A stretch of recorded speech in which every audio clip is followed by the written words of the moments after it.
big fan of those tight ones.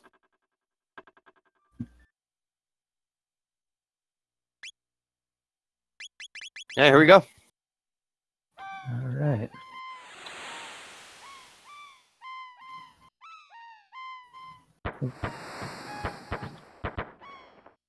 There we are. Okay.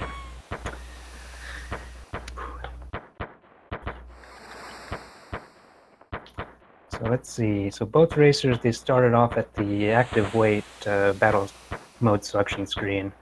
And they're actually going to assure that they'll start on an RNG value of 0. So they're setting up their RNG right off the bat here. And hopefully they will be able to keep the same RNG string up through the first split in the game, the Yacker split. And at that point, there will be a reset and fresh, they'll have a fresh seed to go by. And did they both rename their character, or their Chrono, to O?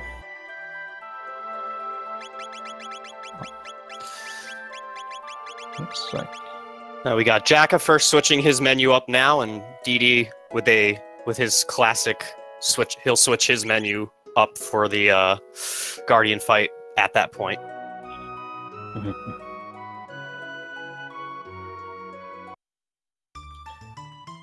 I assume both racers are using B as their dash button.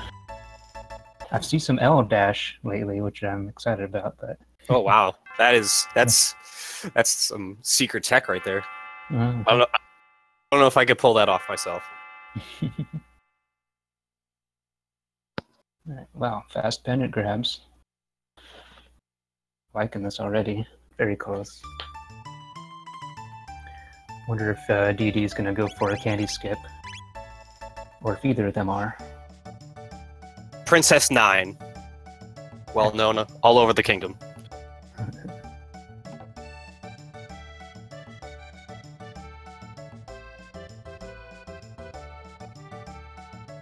Ooh, you got it. Nice. Oh my goodness. So, excellent candy skip there. So the great thing about candy skip is it puts you apparently in a lead of by about 20 seconds, but after Yakura, about 15 minutes in, he will have to encounter that cutscene, and the lead will be, kind of even back out. But for the time being, DD is going to appear to be quite far ahead. Gotta love those swag strats.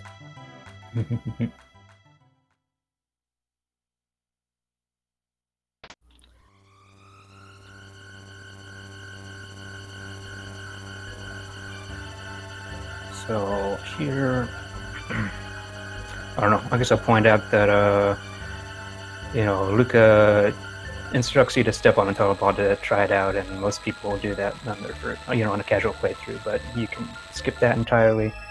It's not completely obvious, but that is, in fact,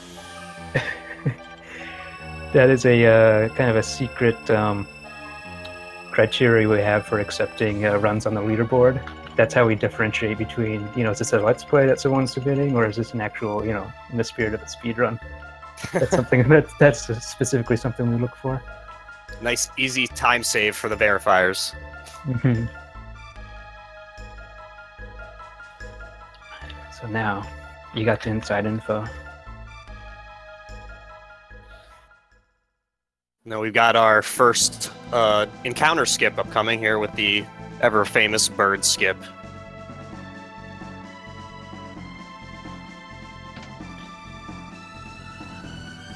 Now, if I'm correct, it's a two pixel, 2 frame that you can the amount of the window you have to sneak by.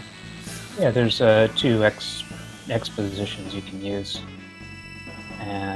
but it is also important that you're either at the very top or at the very bottom of the bridge. So the Y coordinate also matters. So it's a little subtle. I don't think I've ever seen anyone go for the bottom. You know what? Most people used to do that, and then we realized, well, we're just making extra distance for ourselves to cross. So little things like that are slowly being, It's not really a discovery. It's just a wow. That should have been obvious, kind of deal. Well, the game always seems to have waves of new runners, and then when we get these new runners, we get the older heads will come in and, like Ada coming up with the crazy new Magus strats out of nowhere. Oh yeah, indeed. Yeah, Ada. Yeah, I have not. You know, I missed that fight too. I need to check it out. I saw there was an SMV posted. Yo, bird skip number 1 from DD. That's great. I noticed he got hit by a blue imp, so that is going to change his RNG very slightly. I don't think Jack got hit by any. No, Jack had a solid. Cool. Ooh, Jack went along the bottom of the bridge actually there. And it's not a big deal. You just have to choose one, top or bottom. Somewhere in the middle, you have a chance of getting bamboozled. It's a bad place to be bamboozled. You don't want to lose your RNG that early. No. So, good movement to the forest there. Both runners. Like, movement and Chrono Trigger, it's a little bit more complicated as far as RPGs go, you know, of this era, but it's also not too difficult to optimize, you know, the line you take through an area, as long as you hug the walls, so you're able to cut corners as soon as you possibly can, and you're not, you know, you're saving just pixels, but they add up quite a bit. Yeah, especially in a longer run. You know, you don't see it as much in the Magus races, but if you're doing a full any percent or a hundo, you'll get those frames add up pretty quickly. To answer Solaris's question, Magus race runs are roughly an hour and 55 minutes on average, you know, give or take a minute or two, but that's usually what you're going to see, you know, just under 2 hours is the average for Magus race. Yep.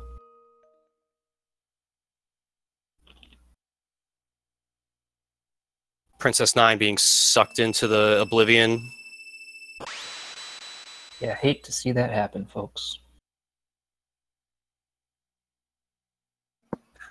The entity just messing with Chrono because it can.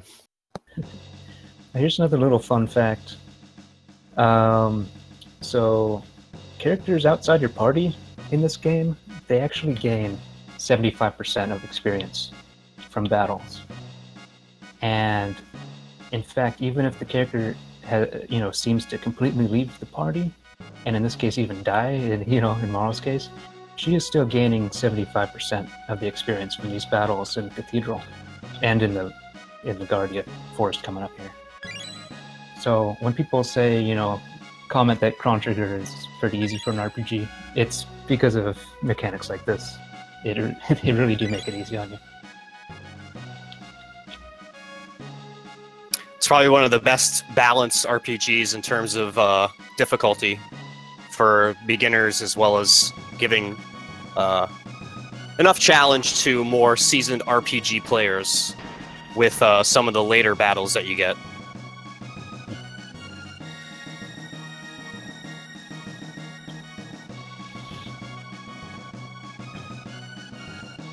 I'm just going through some more Luca poorly explaining what happened to Marl.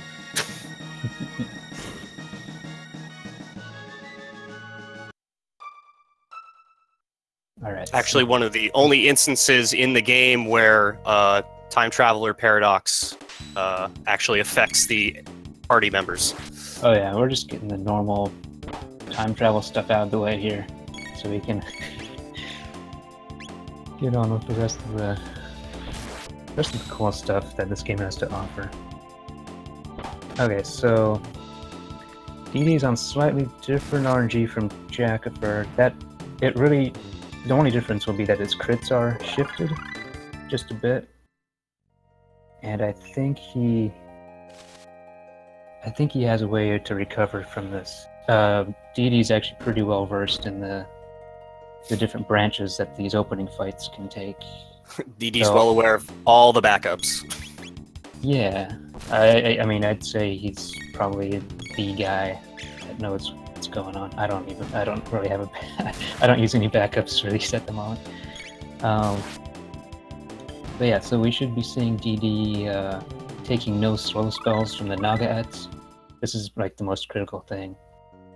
And I think Jack's fight also went according to plan. Yeah, it looks like Jack's still on the normal RNG still. So here they're picking up the first of 2 power tabs. And those are... There's only 2 power tabs we pick up. There's a third one that you're forced to take later. Just a story event. But, and then we've got... Well, we've got our next little like time save from casual, where you don't, most casual players would talk to the nun at the organ, and then the shiny will appear at that point.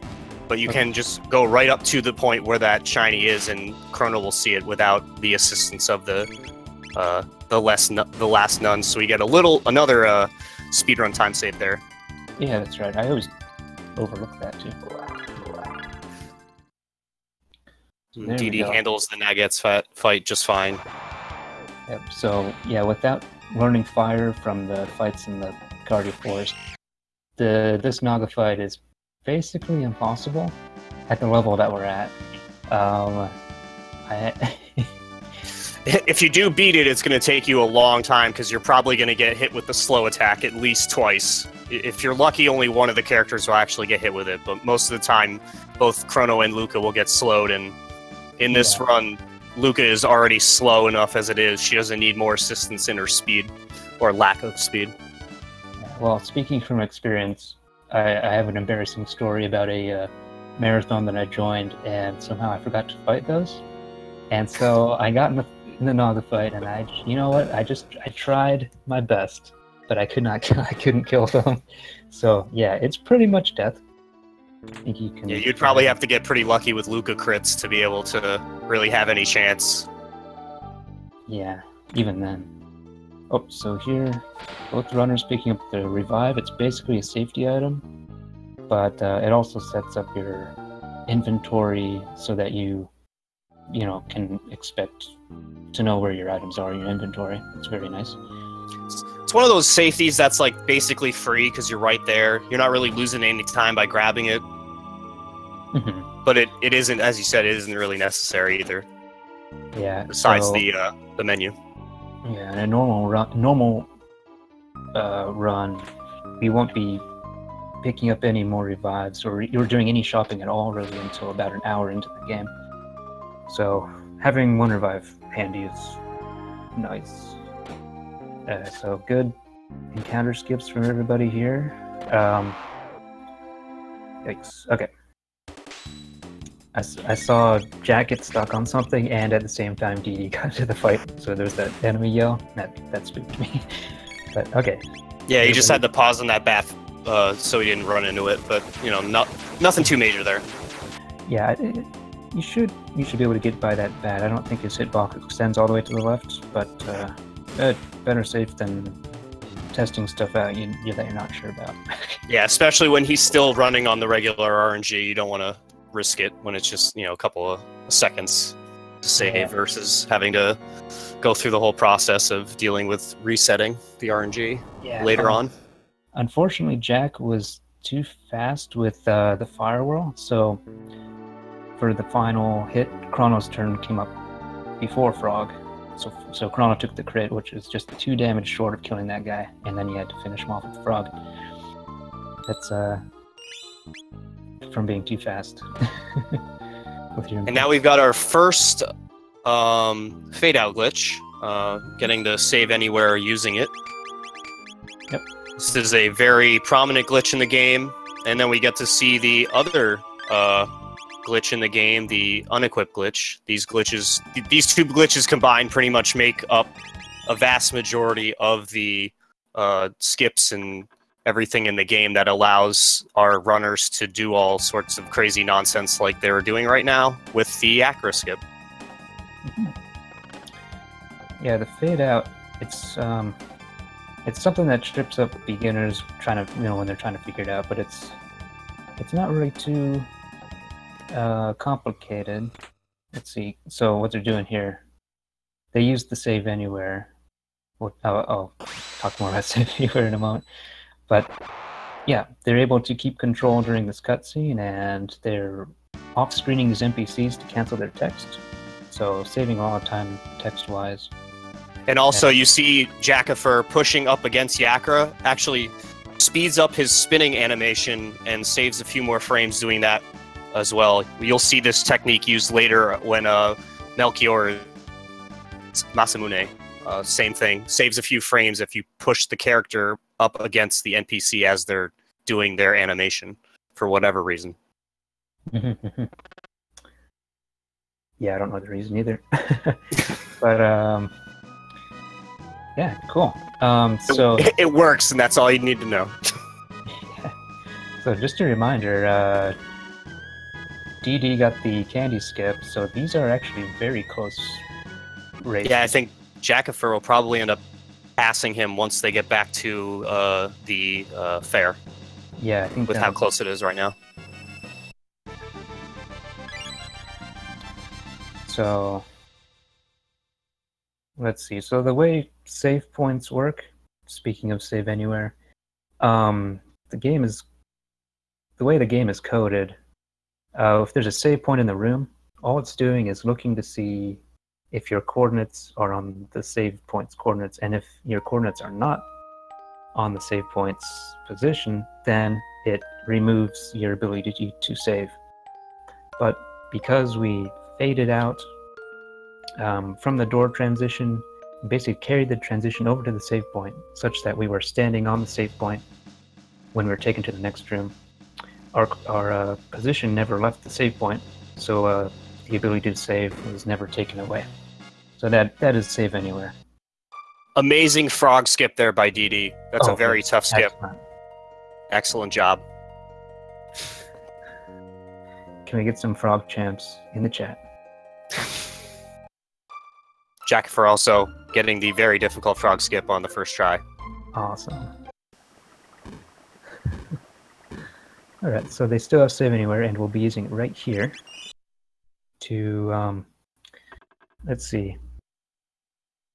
Normally when you come back through this area, you get an encounter with a Poli and an Imp.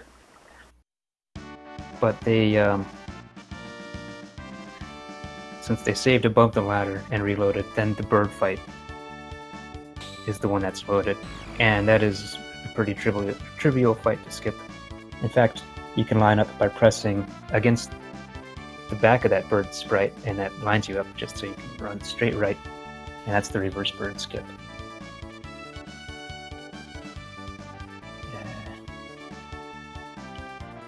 And yeah, another thing they did.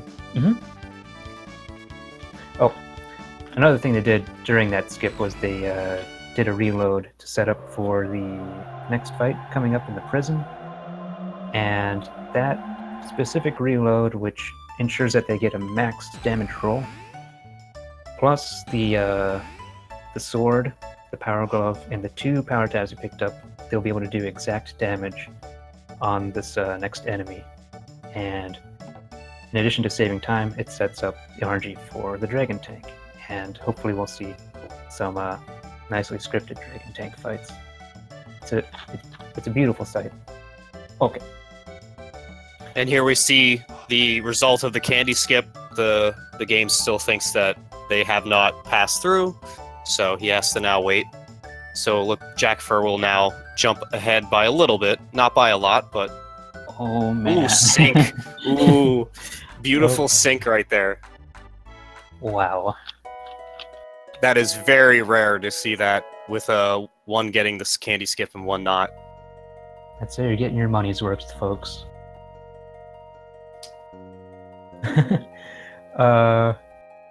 So yeah. It's beautiful. It's beautiful.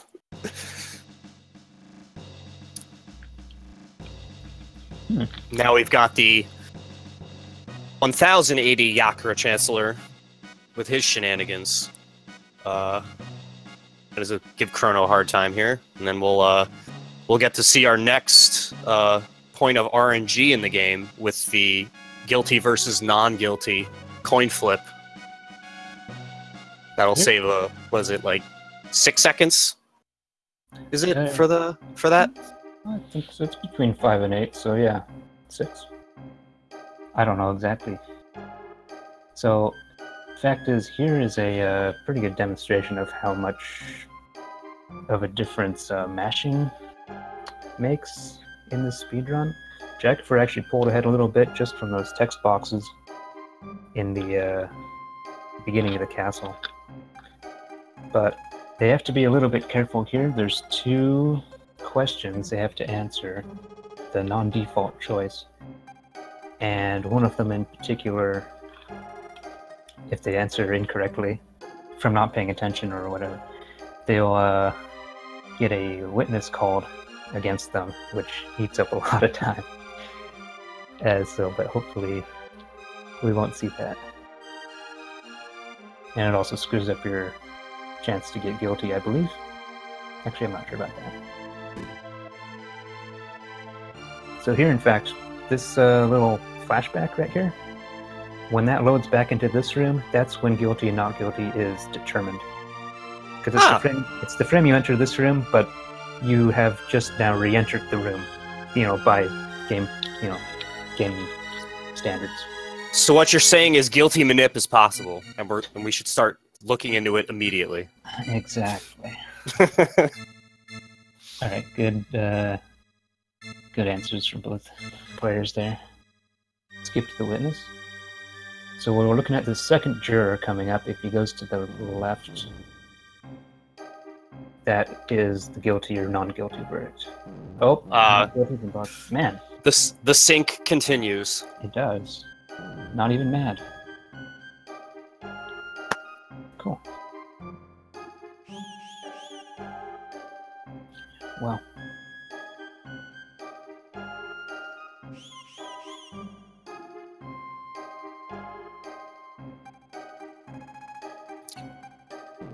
And then, as Red was talking about earlier, we've got the upcoming the guard fight, and then we'll have some tactical sneaking action, getting a couple of the other guards. Hopefully no one will get caught, and we'll see how that goes, though. Sometimes the guards will be a little unfavorable, and will waste some time as you have to wait to make sure that they don't see you, because you're not looking to get into any encounters after the first fight. Yeah, there's not very much RNG in this game that you cannot control.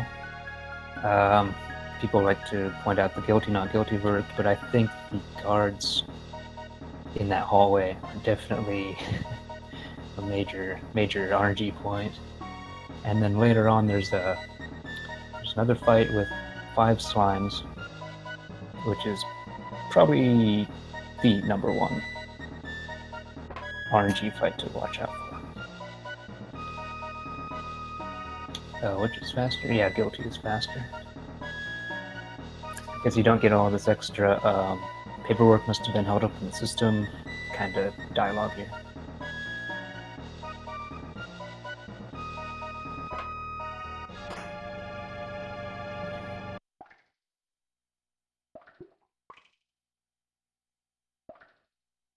So what they're going to do now, if their RNG load was correct,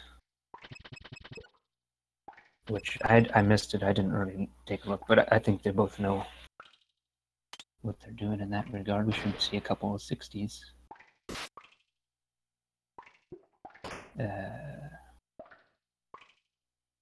To answer Littleman, bad RNG, yes, but it's not so much of a time loss that it really is too big of a deal. It's more memey than it is real time loss. Looking good. Both guards are down. Mm-hmm. So because we knocked out one of the guards and we only fought one of them, just a fun fact: Chrono is still at level 3, coming up for this boss, which is pretty low. But since they both have the RNG set up so that we can follow a script, essentially, for the boss. This specific fade out terrifies me as someone who hasn't run this category yet, because I have terrible time doing non-visual cues, and I don't know how you guys do that specific one, because I feel like I would always mess that up. Whoa, dude, did you see those? That was close. That was like no stop for both. I don't know. Well, there's this crazy sync here. Wow. And yeah, another little known fact: if you knock these guards out, you can actually take a mid-tonic off of them if you interact with their crumpled bodies after you've knocked them unconscious. A nice way to get some free healing items for this upcoming Dragon Tank fight that a lot of casual players will not be aware of. Holy moly. This is the most beautiful thing I've ever seen. Hope this goes all the way till the end. No doubt. So, okay, so what I'm talking about when I say RNG manipulation, we're talking about who the Dragon Tank will target with each of his attacks. We're talking about how ATB lines up for your playable characters and for each part of the boss, so that everything will line up very smoothly. And the damage rolls done by everything, and the criticals. The critical hits are also manipulated. So it sounds like everything should be very easy, but it's not exactly trivial to to follow the recipe perfectly. There's always room for error, or possibility for error. But yeah, it's one of the few things that newer runners have trouble with, is understanding the fact that you need to not only your input timing, but as well as making sure that your inputs coincide with the animations correctly as well. So they have both. Oh my gosh, they both did the cyclone inputs such that they could skip an attack from the Dragon Tank, keeping that sync up. Which isn't what they're trying to do, but oh my god, that's amazing. Wow. So yeah, I just want to stress. So even though it seems like the fights should be easy because of RNG, it's not as easy as it looks sometimes. Just saying. it only a couple of frames off, and the whole thing can just go completely awry. And granted, most of these boss battles can be saved. It's not like you're going to lose your run if you mess up on something like that. But these windows are very tight, and while it does, like Red said, it doesn't look difficult. It can be very difficult if you're missing input timing. I wonder what this message from Dee is about. I'm in suspense. Hopefully nothing major. He's just trying to get the resync. Oh, is that what's going on? Okay. That's my guess. So... It looks like Jackafur is a couple of frames ahead right now, but... So he's one of the main organizers for this event from the Chrono speedrunning community. So he wants to ensure that we've got an excellent show for you tonight. But let me just make it clear: this is not rigged, folks. Disclaimer.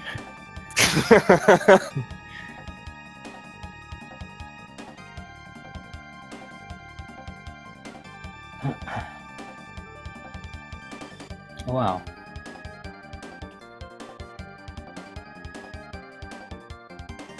Yeah, if it weren't for DD changing his window color, His text box color. Like, literally couldn't even tell the difference. We might suspect that it's the same stream being broadcast twice. Could probably just start flipping them back and forth. Wouldn't even know.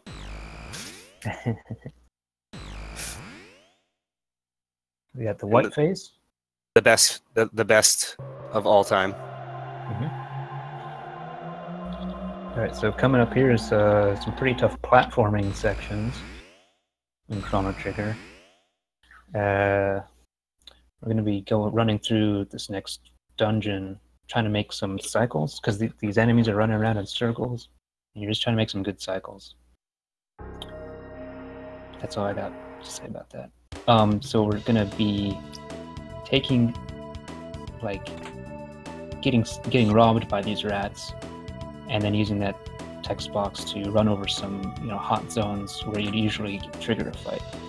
Because these text boxes are like interrupting the sensor for that. Also picking up arguably the most important accessory in this run, the Berserker, which allows us for some very, very fun manipulation later on. Right, Boat Runner's giving that first little pink mutant guy a lot of space. That's what you want to do. It's really scary when I see people cutting that corner, because there's a 1 in 8 chance that you will trigger that fight if you cross the wrong pixel there. And at the levels that these guys are at, that is a very dangerous fight to be in, because those mutants are very strong. Yeah, so you want to see people being aware of that, not taking that risk. It's little things like that. You want to mitigate. Although I believe that's an escapable fight. Nevertheless, you don't want to be. Oh, it is. But they're both on a specific RNG, and we want to see them continue there to carry that, because let's see, there's a fight in the Protodome, and you want a certain RNG for the Protodome because they're actually going to equip the Berserker now, and they're going to have Marl just that was cool. Marl attacking automatically, and the RNG determines which target she will hit, and also whether she'll crit or not. We want to see two automatic crits from her, which will one-shot 2 of the 3 enemies. So very excellent. And we see DD losing a little bit of time there because of his switching the inputs and switching it back, but that's not going to be too much of a detriment. Oh, I guess there was, by the way, there was a boss there. No big deal. What boss? Don't worry about that guy. Yeah, I don't know. I don't know if it would improve viewer experience if they knew there was a boss or what. But there they go. He's hanging out on the roof, just sleeping. Yeah.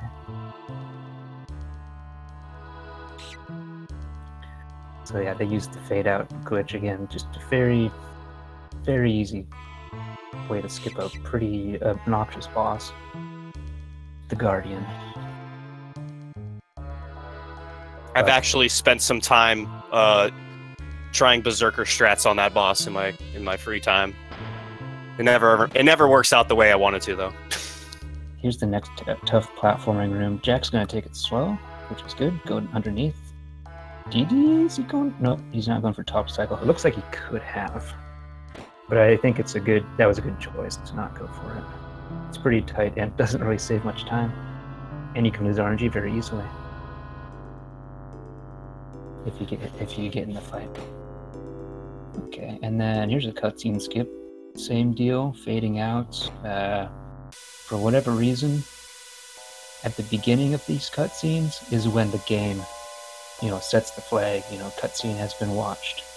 I don't know why they chose to do it that way, but it makes it possible for us to trigger the scene, be warped out of the room immediately, come back in, and pick up where it left off. This would generally be,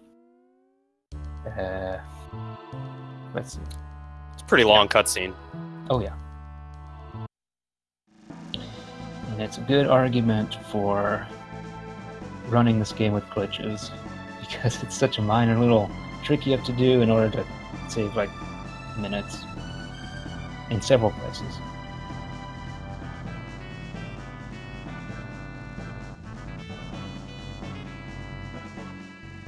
Alright, reverse bug rim.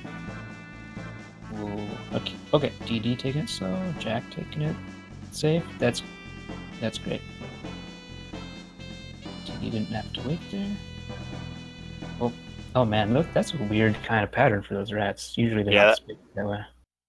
Yeah, you usually don't have to wait for both of them like Yeah. that. That was pretty unlucky. Yeah. But let's see. Next up, we've got the best mini game in the game with the man. Yeah. So fun fact: the only reason we had to go into this dome at all was just for this item, the bike key.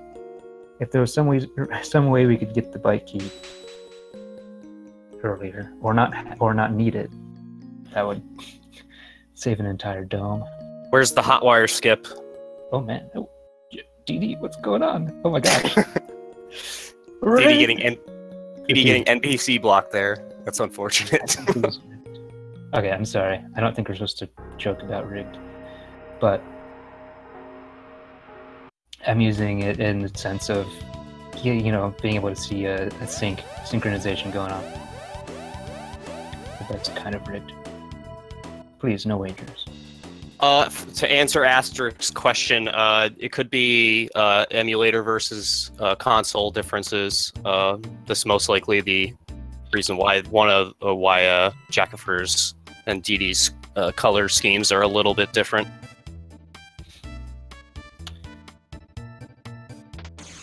Yeah.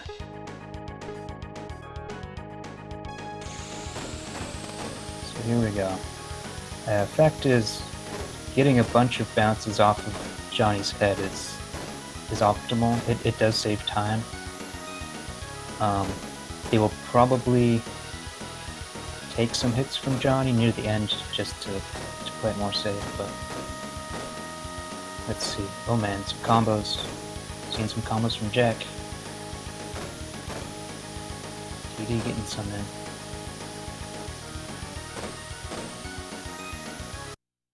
Pretty punishing to lose this race. I'm glad I didn't jinx it. Nice. Great races, both over 1,000 points. Yep. I'm still waiting for the 2K race point total. Weird. Hopefully somebody will be daring enough to attempt it. Red. Oh. Sure, no problem. Yeah, I think, okay, we got Angry Marl here with her crits. Yeah, so they're coming into this fight. Chrono is pretty low HP, but even if you're off RNG, you shouldn't be in danger. You can take out that top guy with a Chrono attack and Luca Flame Toss. Should always be able to do that before the top guy is able to attack you. But sometimes you just want to shelter outside anyway. But now they can shelter since they leveled up from that fight, so now their max HP and MP is higher. So it's great to delay the shelter as much as you can. And that encounter skip with those 4 robots is probably one of the only times where actual running versus walking affects that, from my understanding. I feel like there's another point in the game where... Well, I'm not sure. Because that speed, if you run past that, you're gonna get that trigger every time. But if you walk past it doing the same route, you're gonna not get it every time. I think pretty sure that's the only time in the game where that occurs, but I could be wrong. Yeah, it's just looking for whether the dash button is pressed. If you think about it, it's the same principle as in the Guardian room. It's just looking if the X button is pressed. But I don't know. Makes sense. You kind of get the impression sometimes that that's an interesting name. That's an interesting name too. That you had certain devs like each working on specific eras. Like if you're looking at the code of the game, the future dungeons all like have their own like little idiosyncrasies, like little odd methods that they've used to code it. Anyway, it's kind of interesting. Anyway, Robo. Great character. Very strong.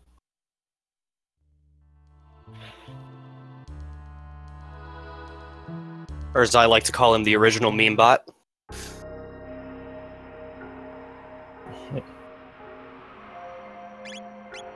So yeah, it's great to every time you pick up a new recruit in this speedrun is like really, really good because he's just like your strongest character and he's gonna carry you, essentially.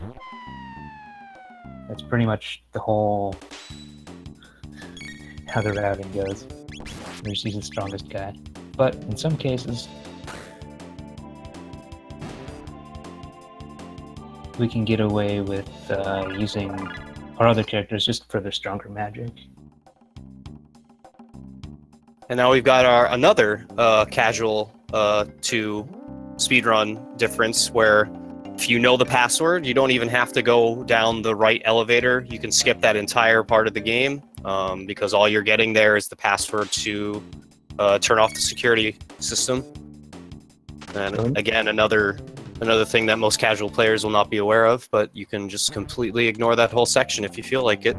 Yeah, this next room is the big RNG room, and DD's going for the manipulation setup for the slimes.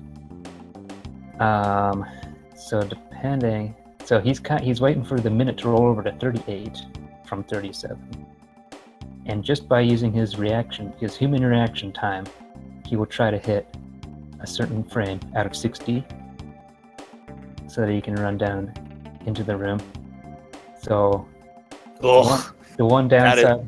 Yikes! That's a disgusting setup for Jackafur there. Hopefully he can get some good rolls. Yeah, let's find out. You don't want to hit a green while it's near a red. It will take a really nasty counterattack. And if you can get through this fight without taking any damage, you don't need to go into your menu and heal at all. So it's very good to not take damage. But sometimes they'll just attack you.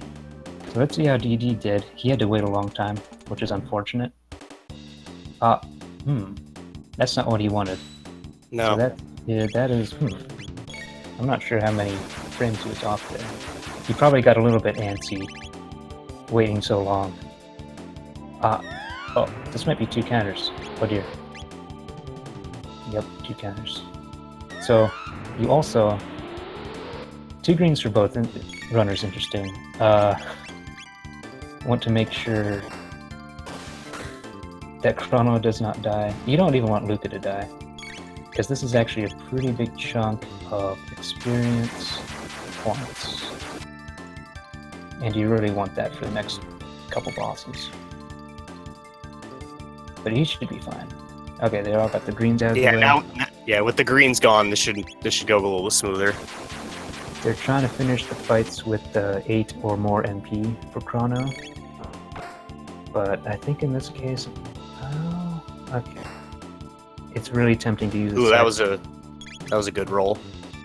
Oh, he did use a cycle. Okay, so that's fine because he does have an extra mid ether, and I hope he remembers it there. Okay, anyway, yeah, it's really disheartening to see a lot of ones being rolled, especially from Robo. 7 from Robo is good to see. Yeah, 7 is an extremely high roll. That's pretty good. Yeah, and you might have seen them do some rocket punches earlier, which have a pretty good chance of one-shotting the greens. Should we switch the audio over? Do you know how to do that? Yeah. I closed it.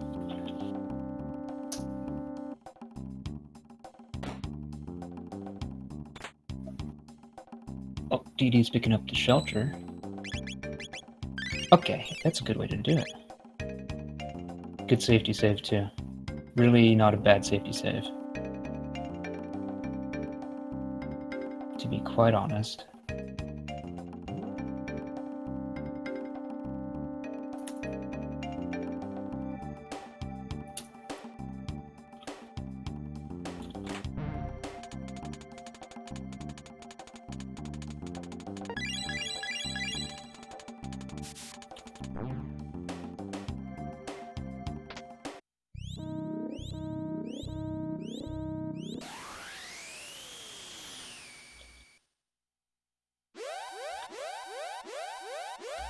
Okay. So here we go. Have a little.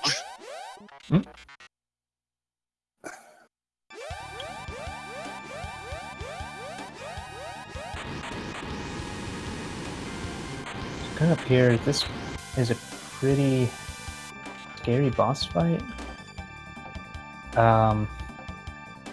Because our series, there are many of them, they are fast, and you're pretty weak, but if you can get off 4 cyclones, actually 3 cyclones is all you need to get into the safe zone. We're going to try to take out the back row of robots ASAP, because they're doing these tackles on you, which do like 30 your health. But we cannot, we can't just do all the damage on the back row immediately. We have to weaken the front row, the left row. Okay, so Jackafur got into his first cyclone very fast. Yeah, if there's only 3 robots remaining, they will do pretty hard-hitting counterattack. So by the time any are dead, you want to make sure that they all have only 1 shot left.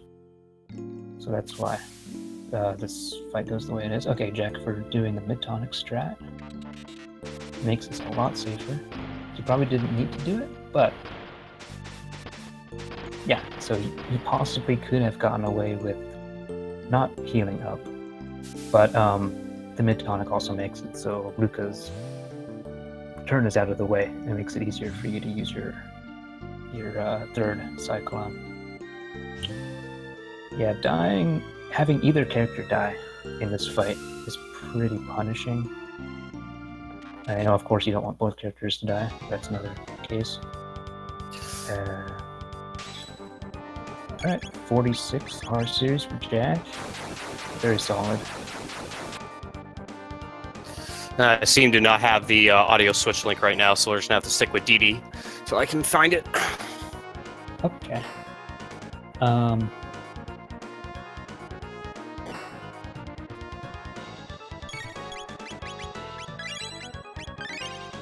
Yeah, so here Jack is scooting his robot back on home. About to head to the next era in the game. DD. Looks like he's having a... Okay, DD's in there as well.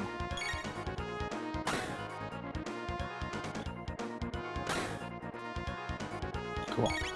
Looks like we just got the same strat.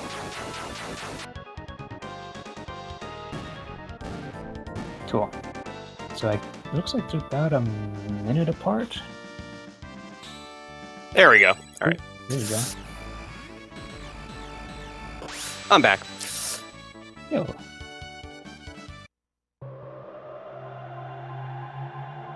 Cool.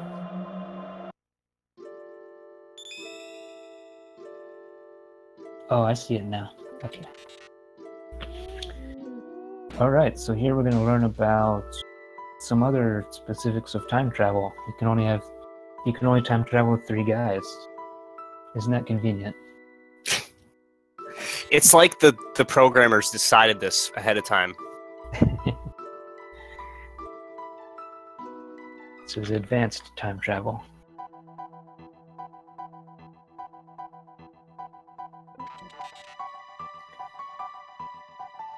So, okay. We've got another upcoming very difficult skip, the Specchio skip. It's one of the hardest skips. It's very difficult. Hopefully both runners will get it on the first try.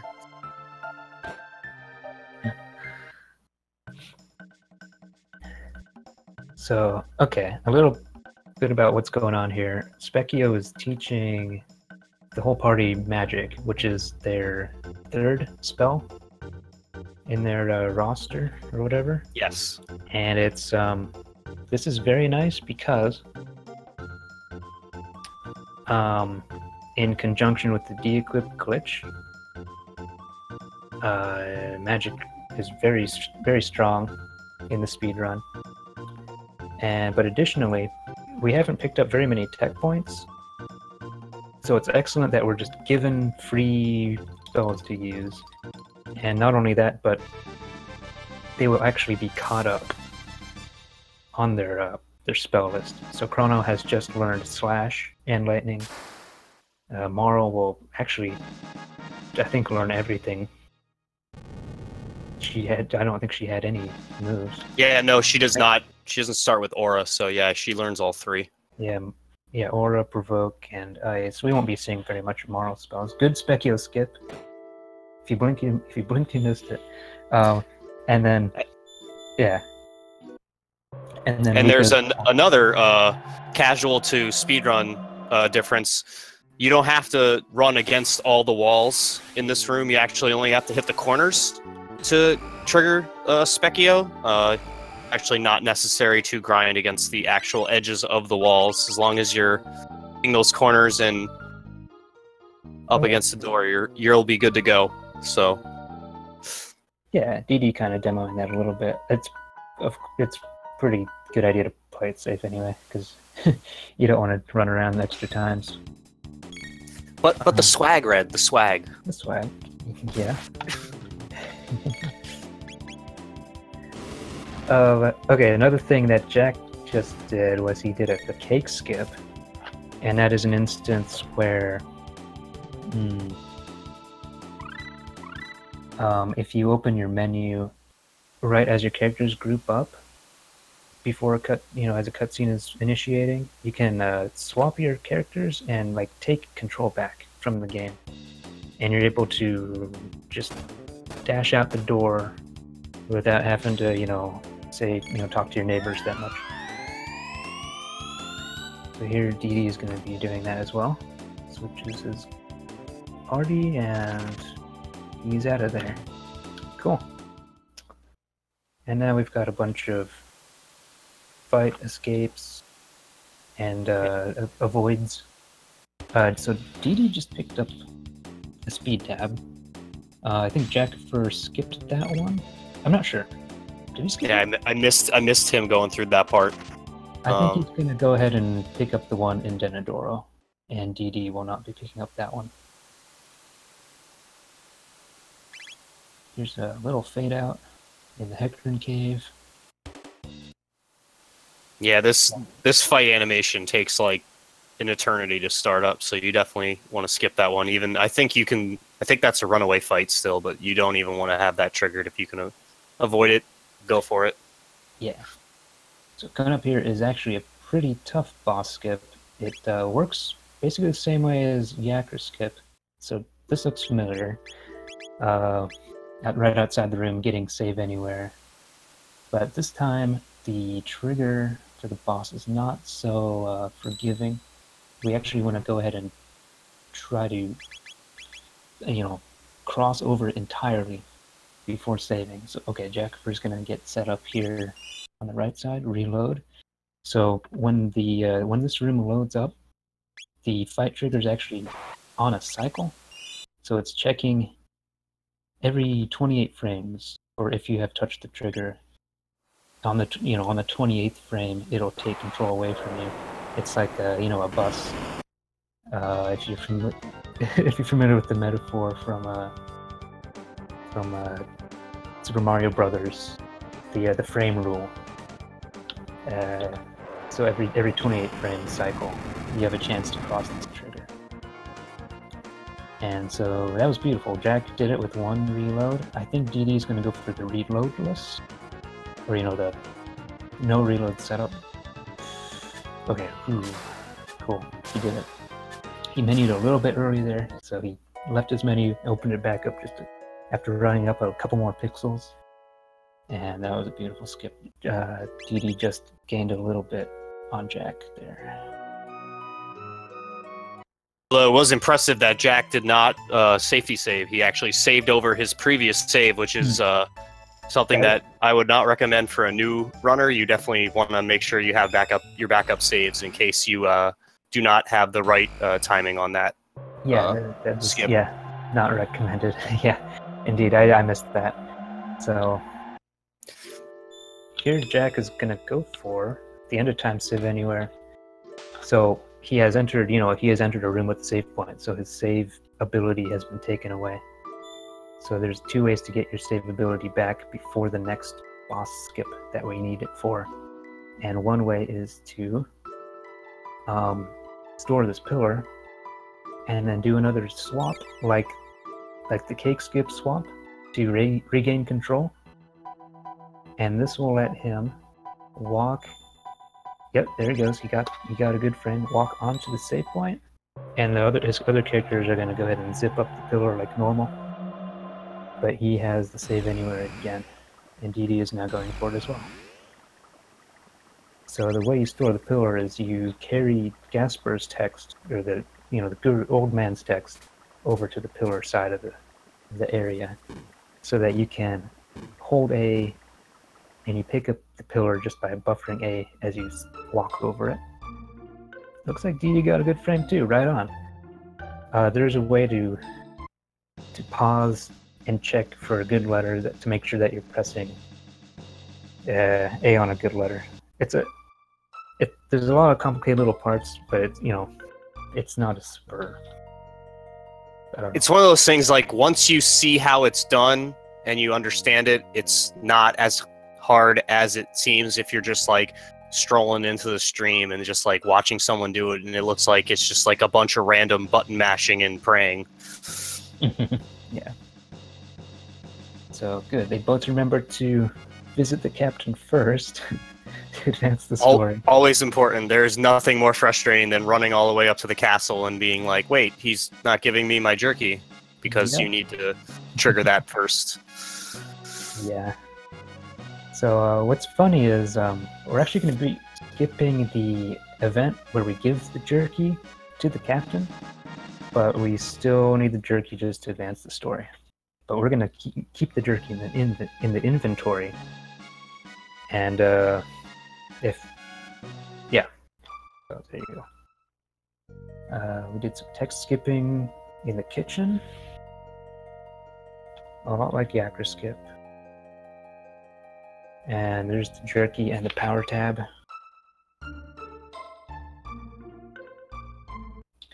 And now we've got the slightly complicated but not super difficult Zombor skip. It's one of the more annoying ones to learn, just because of the placements you have to make to do the skips correctly. But again, a lot of these skips are just something that if you practice it enough, it'll just be second nature to you. Yeah. Oh man, that looked like a good position too, that Jack's first try. So wow, here they are. They're both here.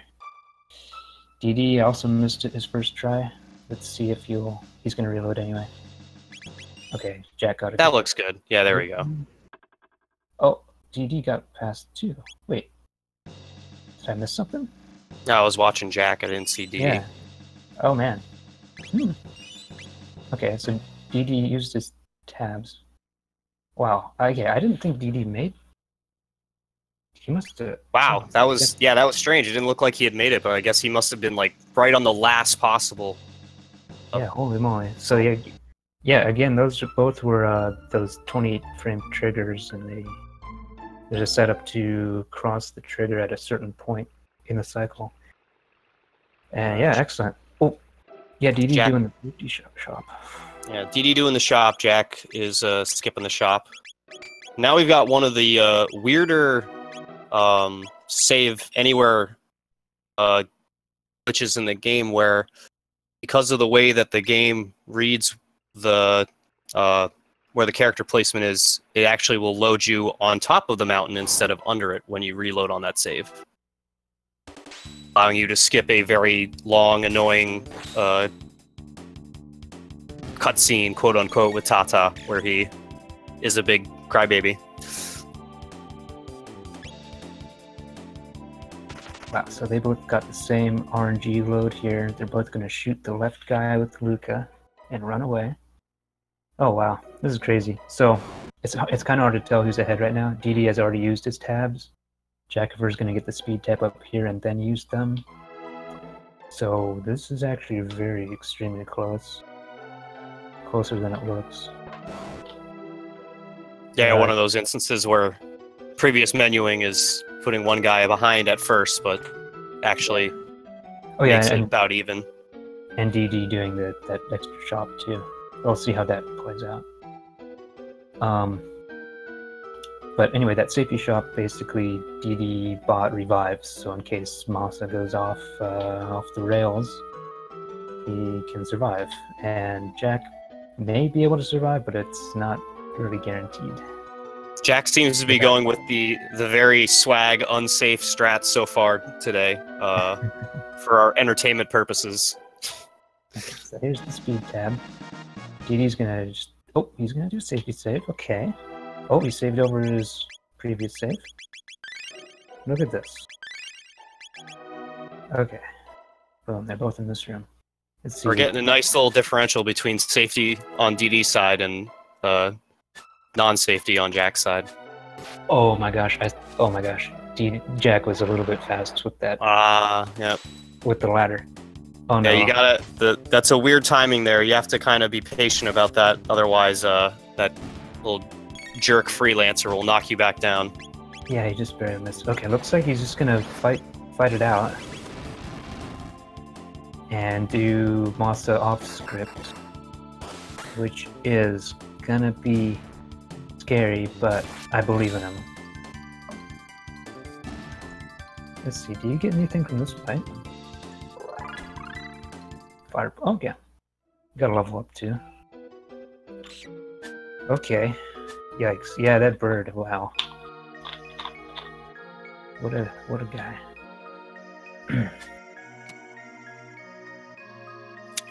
DD's fight is going to script. And everybody, root for Jack through this one, because I think he's gonna need it.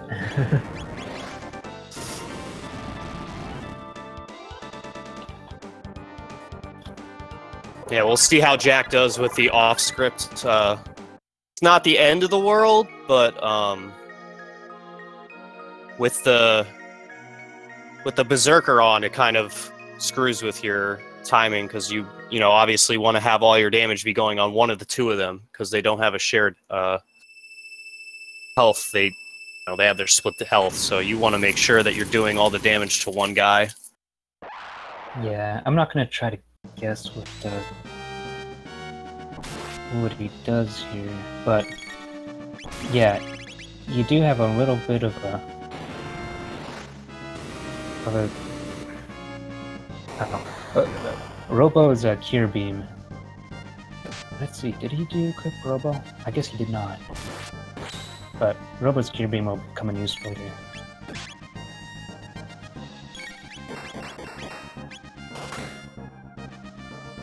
For these guys, the twins, you can just power through them. They don't have a lot of HP. It's kind of annoying if they're both awake, because they'll do this counterattack. Oh. Chrono is not cooperating with the with picking one guy and sticking to it. Yeah, let's see. I don't... Okay.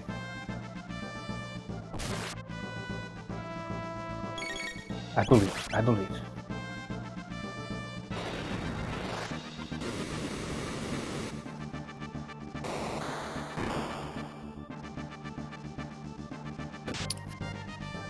Well, looks like DD's side is going pretty smoothly here. Lots of crits.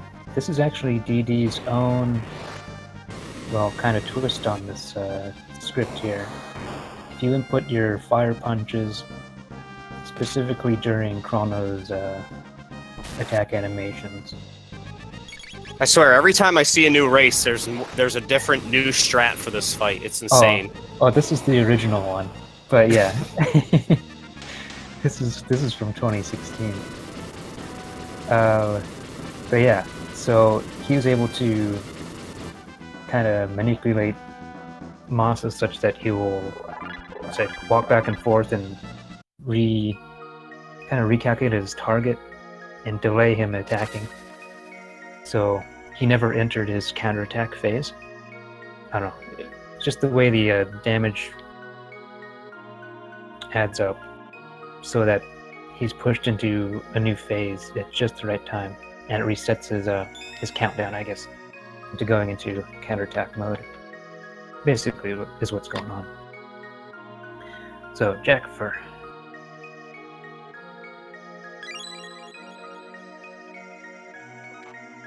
So, at the moment, Luca is de-equipped, and I believe, yeah, Chrono and Robo are not de-equipped. So, that means that Chrono and Robo can take physical hits without being in too much danger. Luca being de-equipped will take a lot of damage from physicals. But if Masa goes into counter phase here, he does not have the slash move to neutralize it. So he is taking counters, and because he's not de-equipped, he's taking full damage from these magic counters. Robo as well. And then when the AoE attack happens, both Chrono and Robo will be taking normal damage instead of the lessened unequipped glitch damage that you would be taking otherwise.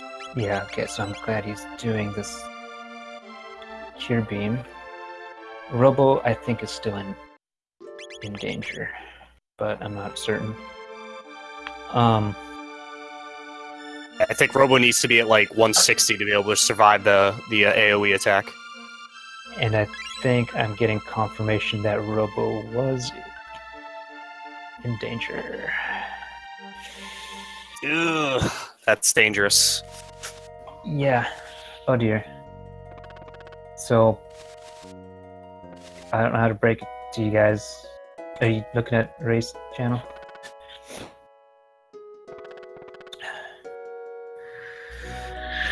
Yeah. Yeah. Yeah, and so this unfortunately is the first forfeit of the tournament, during a match. So yeah, that is really unfortunate. And you know what?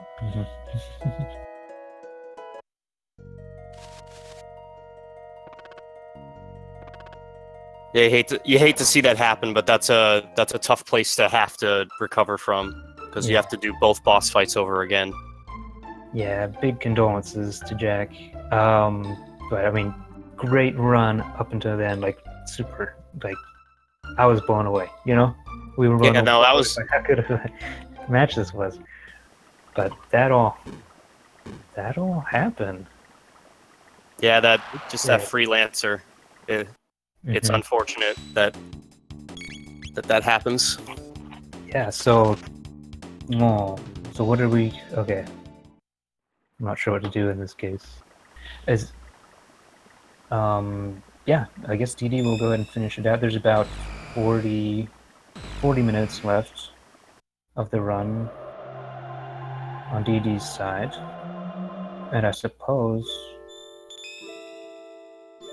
Is that normal protocol to just keep the run Yeah, I going? believe so. I mean, I don't think there's any reason to stop now unless DD doesn't want to continue. But might as well keep going. We got the time. Yeah. I don't think there's a match. I don't think there's anything scheduled after this either. For Speed Gaming 4. From what I saw. Okay. Oh, we got a dot undone. A dot unclipped. Or wait a minute. What does that mean? I don't think it's a dot. Does that mean he's resumed? I don't know. He's still... Oh, he's starting the timer again, isn't he? No, I'm not sure what's going on. Okay. Well, either way, we've got DD going. I don't know if Jack's going to keep going or not. We got the reason, folks. We still got a race. Nice. What a good sport. Right on. Okay. Well, on DD's side, we've got the beginning of the 65 million BC part. Yeah. Okay, yeah, so. Cool. Pretty straightforward. Slash to take 2 of them down, Antipode getting the other 3, and then we'll get the other 4 next, and it'll be very similar. Where they use the line techs, as I like to call them, to take out 2 each. And we've got the greatest Bay of all time popping in to help out. Bela. Debatable. I'm not debating it, but someone. I don't see the well-known debater in chat, so I think we're safe today. Oh dang.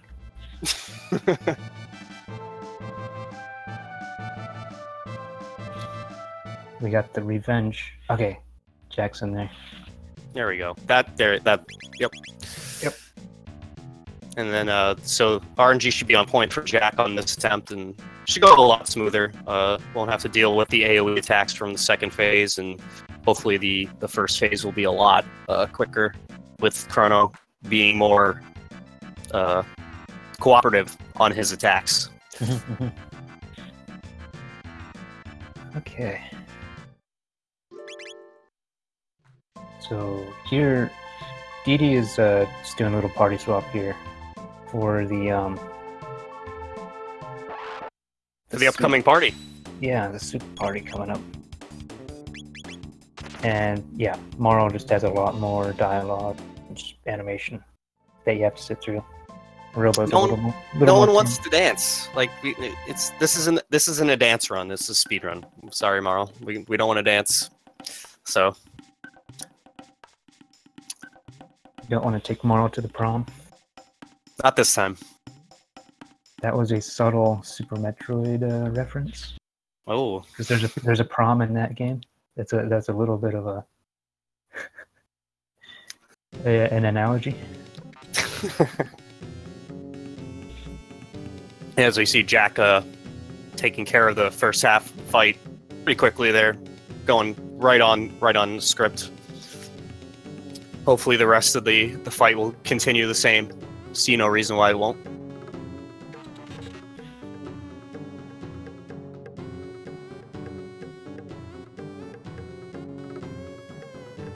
And also important to note on DD's side, you want to make sure you're talking to Robo and not Luca. It's not as big of a time loss as having Marl in the party, but King of Luca will have a few more text boxes of dialogue, which will be not detrimentally time loss, but certainly not something you want to do if you can avoid it.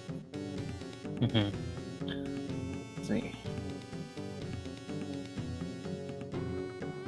And it's mash time. Yeah, DD trying to win that red rum, I believe. He did it. Jackafur's fight looks to be going very well.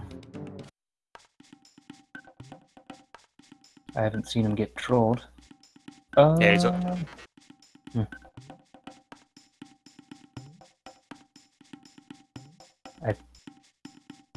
Yeah, that's normal. Okay, I forgot where he was. Yep. Okay, yeah, his Robo ATB was a little bit off, so he hesitated there when he used Lucas Fire, so he's on top of things.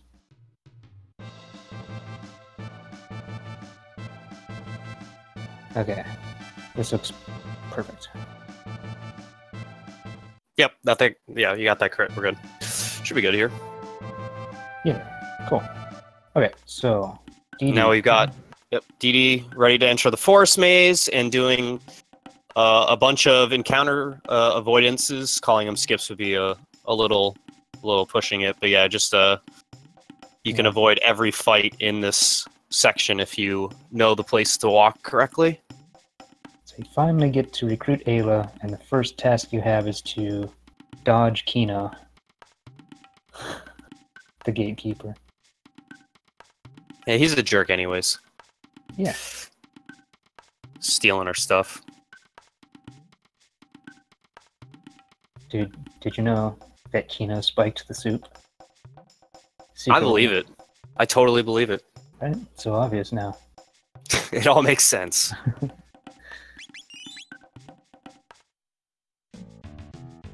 Oh, DD cutting it kind of close there on that last encounter skip, but I usually like to go a little higher than that just to be safe. But he must have been.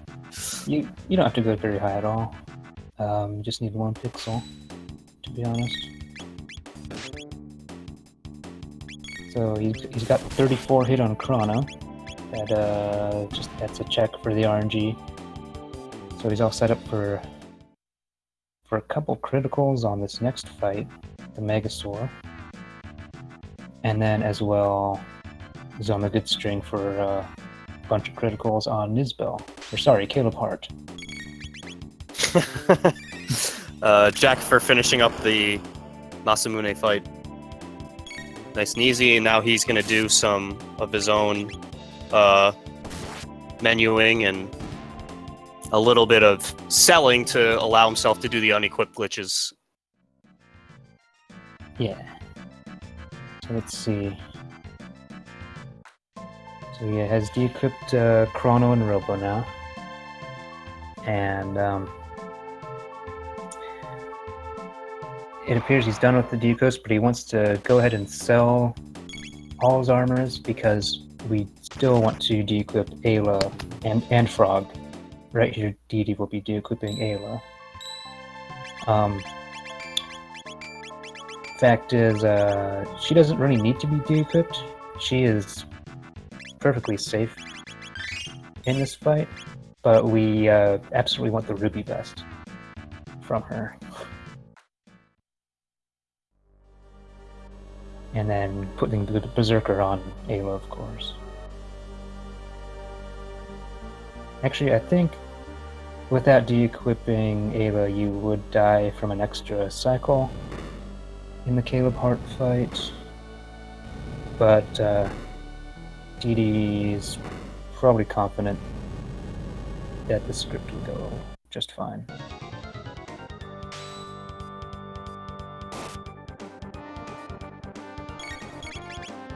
Jackafur. Let's see. Taking the Masamune hilt. Going through some more.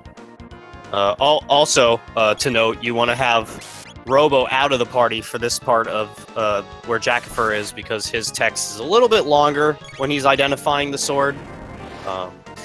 No news so far between either runners. Kind of sad. Hopefully, we'll get a couple of news on the return to Frog's hovel. Mm-hmm. Alright, so there's the first electrical release from Caleb Hart, and we're gonna hope to kill him before he does a second one. Ayla's got this really great crit string that she's on right now. She's on a roll. There we are. And as Red was saying earlier, the common theme of the new party member just being an absolute beast and destroying everything. Oh, big time. Yeah, by the way, the Berserker is not a small buff whatsoever. It's plus 50% to attack, plus 50% to defense, and you even get a small speed boost with it. A little bit of an ATV cheat with it. So, great fight from DrunkenDraconian. Oh.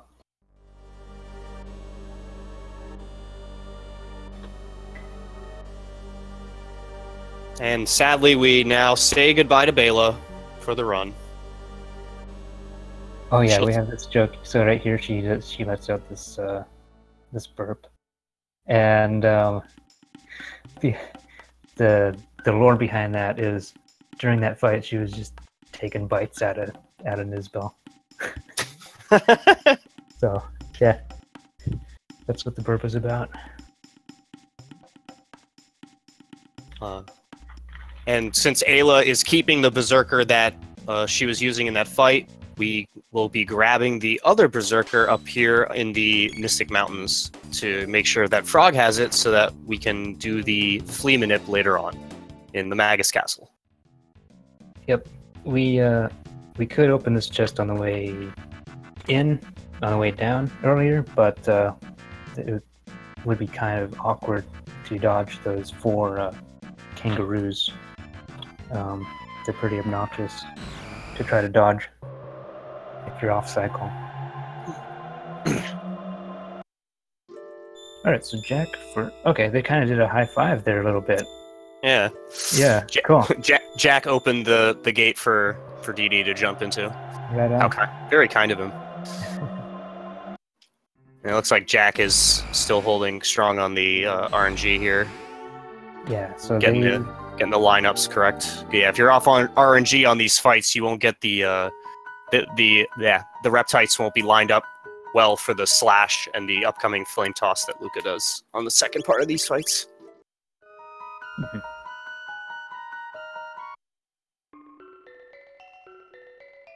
So here we got very good, very strong track in the game. The old man's basement theme.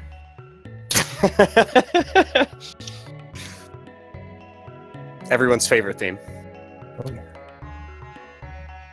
Now, as I was saying before during the Yakra skip, DD will most likely be pressing Chrono up against Melchior once he's up against the book, and it will speed up his animation a little bit, saving a couple of frames. Everyone counts.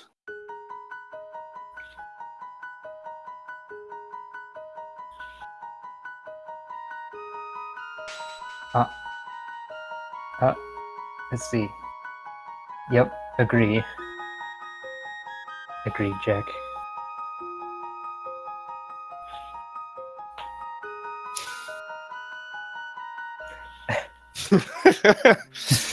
Let the memes commence.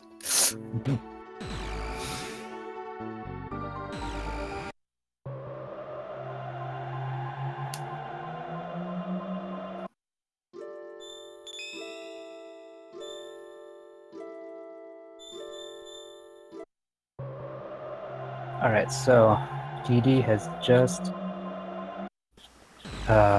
gone through his final gate in this speedrun. He'll be spending the rest of this run in 600 AD. So we got some cutscenes coming up though, so now we can... I guess probably Jackafur's screen will be most interesting. And we DD with his final bird skip of the run as well. Another flawless one. Oh, yeah, absolutely. And let's see if he gets a new. He's got 2 more chances. These are a 1 in 4 chance. Oh, there we go. Run saved.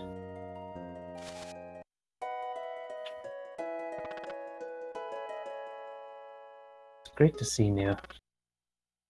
Oh, if you don't have a new, it's like it's basically you just lose. You just have to reset. That's my understanding.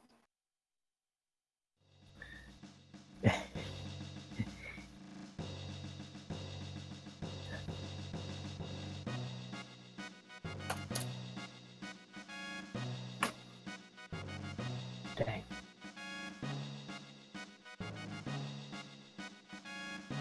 Actually, what kind of FFZ emotes do we have for Chrono in speed gaming? Should have all of them, to be honest. All of them? Agree.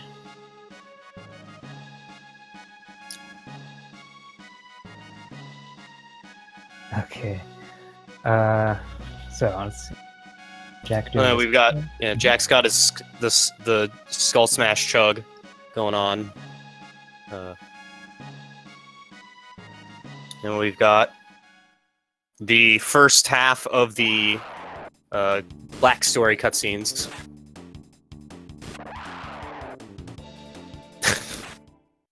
I don't want to imagine that, DD. I don't want to imagine that at all.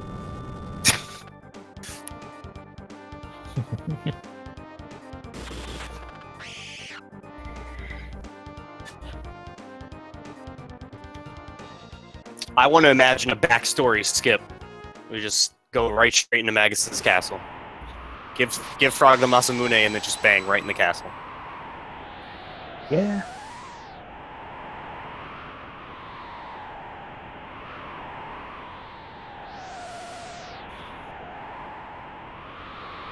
That question is, why aren't we just sweeping through these? Or somehow, this frog is in our dreams. Or maybe he's telling a story. Never thought of it that way. Jackafur going in, getting the Kino skip, and gonna jump through the forest maze and avoid all the annoying little fights that you can run into in this part.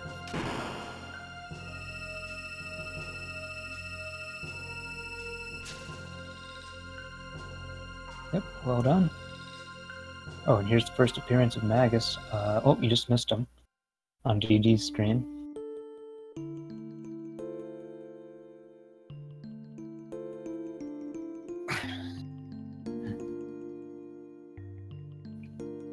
Alright, so DD is just about through the first of 2 awesome, riveting cutscenes. Frog's backstory. Oh man. Jack had a pretty low HP from Chrono, but you know, as long as you have more than 34 and you're on good RNG, you're not in danger. Fact is, Luca, if you're a little bit slow, Luca could die here in the Megasaur fight. It's not a big deal, it's just kind of funny. It's in. Oh, more news. Oh, excellent, cool.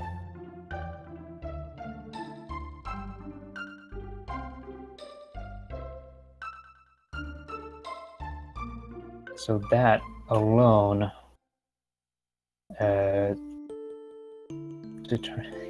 never mind. Okay. Okay. Oh, hey. Now, part 2 of the epic Glenn backstory, as Jack is getting up to the end of the forest maze slash. Oh, you got an whatever it's right called there. Oh, the spoilers on DD's screen. Glenn, you are not a tadpole. Rip. So Jack should be fine. He's, he's getting beat up a little bit, but the Caleb Hart fight isn't too difficult. You can wing it. You might get 3 or 4 rounds, but it's not too terribly dangerous as far as boss fights go. And luckily, since in Chrono Trigger, you don't need to revive outside of fights. Jack did not have to do any reviving to get everybody back up. Getting the unequip on Ayla, and going into the Nizbal fight. Yeah, I don't think he did a safety save either, unless I missed it. No, he did not. Okay, cool.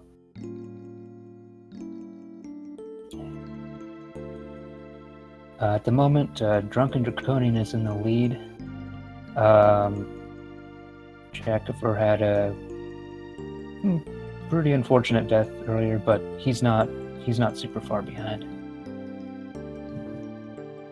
So they should both be, yeah, still a good race.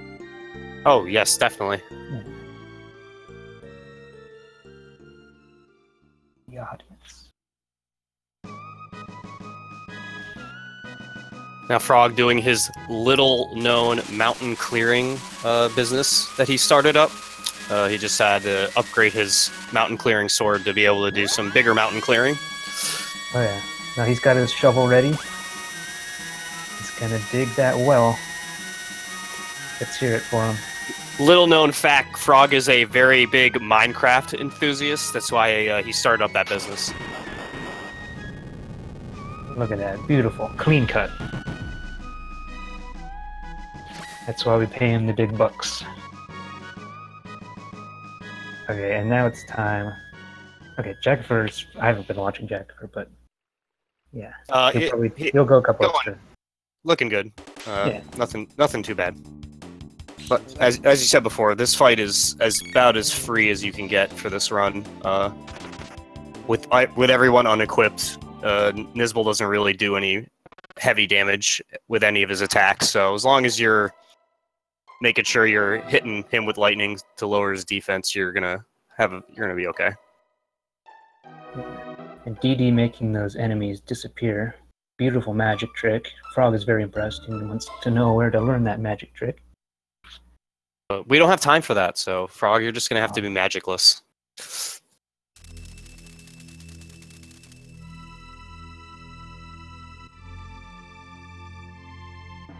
Yeah, it's sad, but we won't be hearing the beautiful water magic sound effect.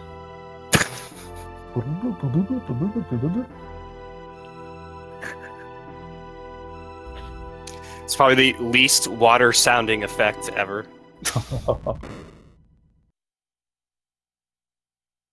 Hey, what sound does a bubble make? That's the sound it makes. It's official. Castlevania. So this is DD's home turf, Castlevania. Jackafur finishing off the Nizbal fight, easy peasy, and he'll say goodbye to Ayla, and then he'll get to learn of Glenn's epic backstory of not wanting to fight, and now he's gonna fight.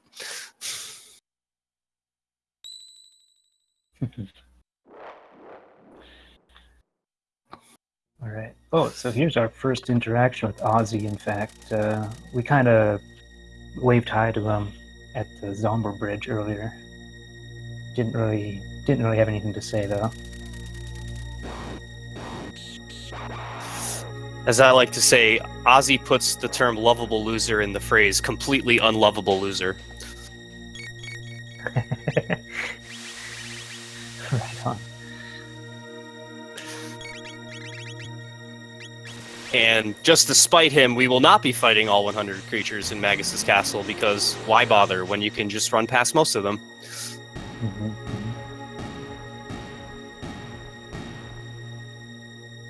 So here DD, he's on good RNG. And now we're going to go ahead and put on that Berserker. Okay. Oh, and this is really, if you forget to put on the Berserker, it's pretty awful. The next fight going up. And now he's going to go ahead and dodge the moms. Yep, good. Good. Alright, and then this is a pretty cool manipulated fight coming up. If you're not familiar, I won't spoil it though. Unless you want me to.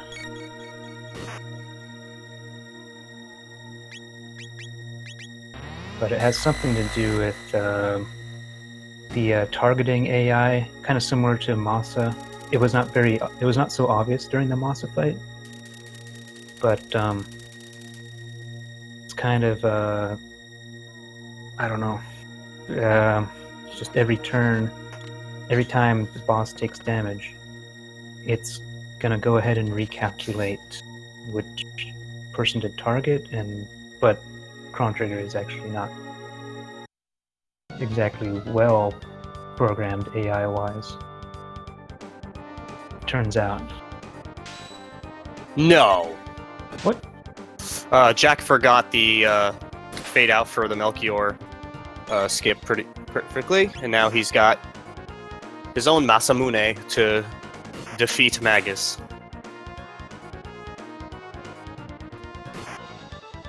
Now DD gets a nice little break here while the frog shows Flea what it's like to be a jerk.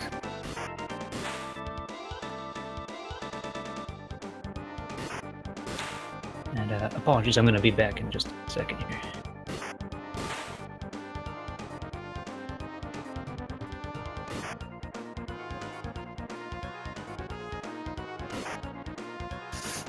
Flea finds Frog's constant abuse highly amusing for whatever reason. Bit of a sadist, I guess.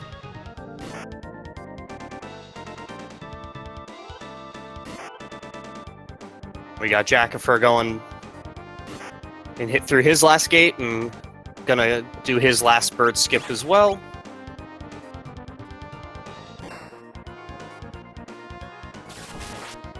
Nice job.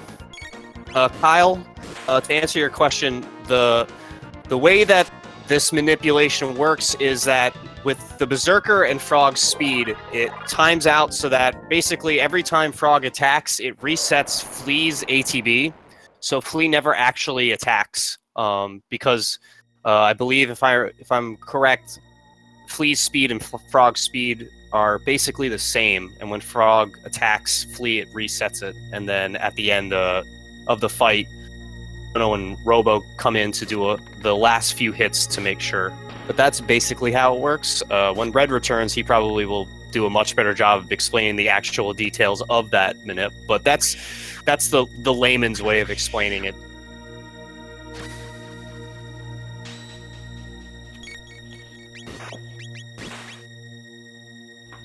And on Jackafur's side, he has the first half of the ever long Glenn backstory, while DD takes care of these decadents before the slash fight.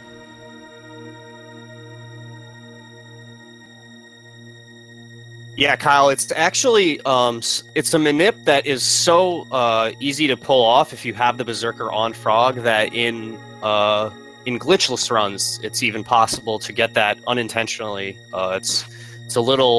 It's one of the first tips that actually was found for the game. I don't remember who actually is the person who originally discovered that manip, but it's very funny.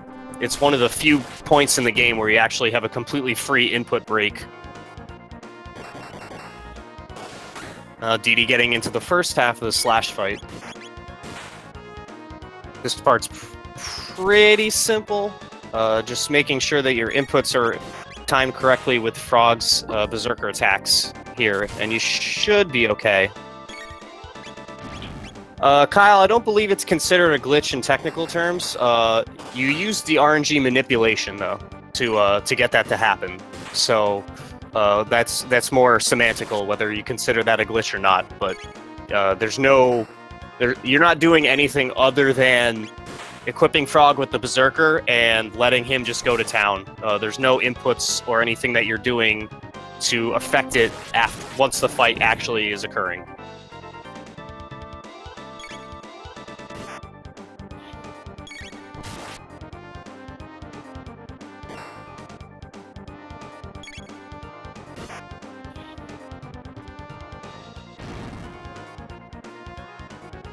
Alright, good phase 1 slash from DD. Just want to make a quick shout out here to Autovino for this script that DD is following here. This slash is not an easy fight to come up with battle plans for. It's very, very deadly. And it's hard to find a good way to get through them optimally. While you were gone, Red, we had a chat question about the flea manip, and I figured you would do a much better job of explaining the more detailed nuances of how that works. If you want to wait until Jack gets to that fight to do a better job of explaining it than I did earlier, that'd be splendid. Because I don't know the specific details, I just know that it basically lines up. Oop, we got a new sighting on Jack's side, so he got it now. Good eye.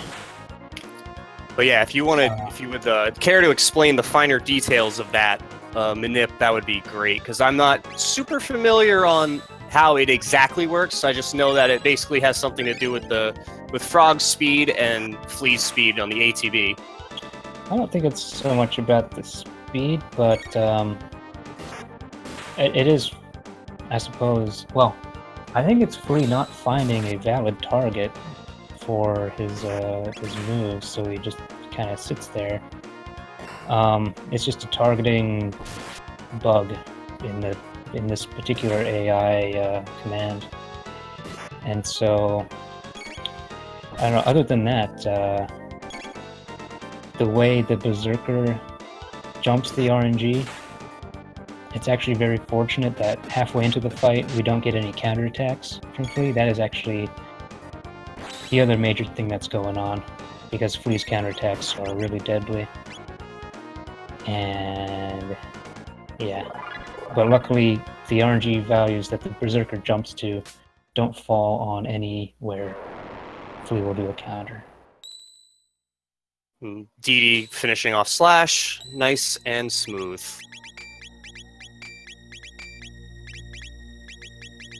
Good stuff. So now he's got his final equipment for this run. He's got the Slasher, which is a +2 speed and lots of attack power. His previous sword was the Loadsword, right? Yeah, Loadsword. Yeah, all the way back in the future. Yeah. So the last time we gave Chrono a new weapon. Yeah, very good. Well, DD goes through this first room of running away. Jackafur is finishing up the frog cutscenes. Getting close to some more mountain cutting.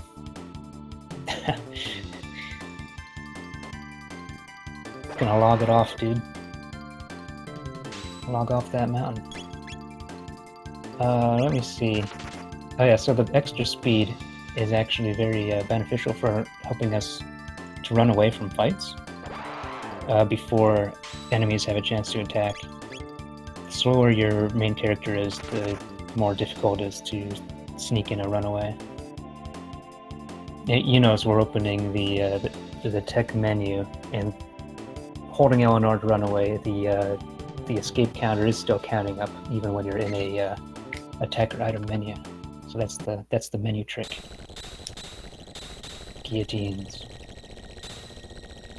So DD is going to try to avoid taking any damage whatsoever in these next few rooms, including avoiding touching these guillotines.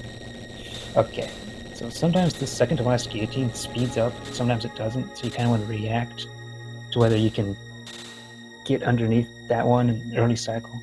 So he played it safe there. And here are Donkey Kong ramps. So yeah.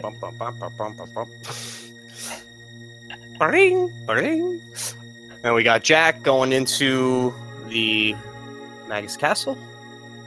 Ooh, Not too far behind.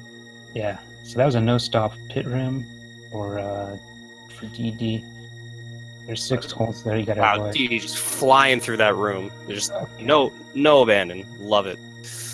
Yeah, this second room with the rolly bombers.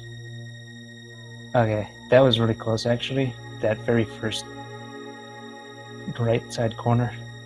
Okay, he made it through. He was gonna go for probably the bomber push, where he has the enemy line up. You know, he gets in position quickly. The bird will actually get pushed out of the way by the enemy, but instead there he took the slow method of using his player 2 and player 3 for the to be an obstacle for the bird and push it out of bounds. Yeah. Now we get into the part of the castle that has unescapable encounters. One of the few spots in the game where you actually have that.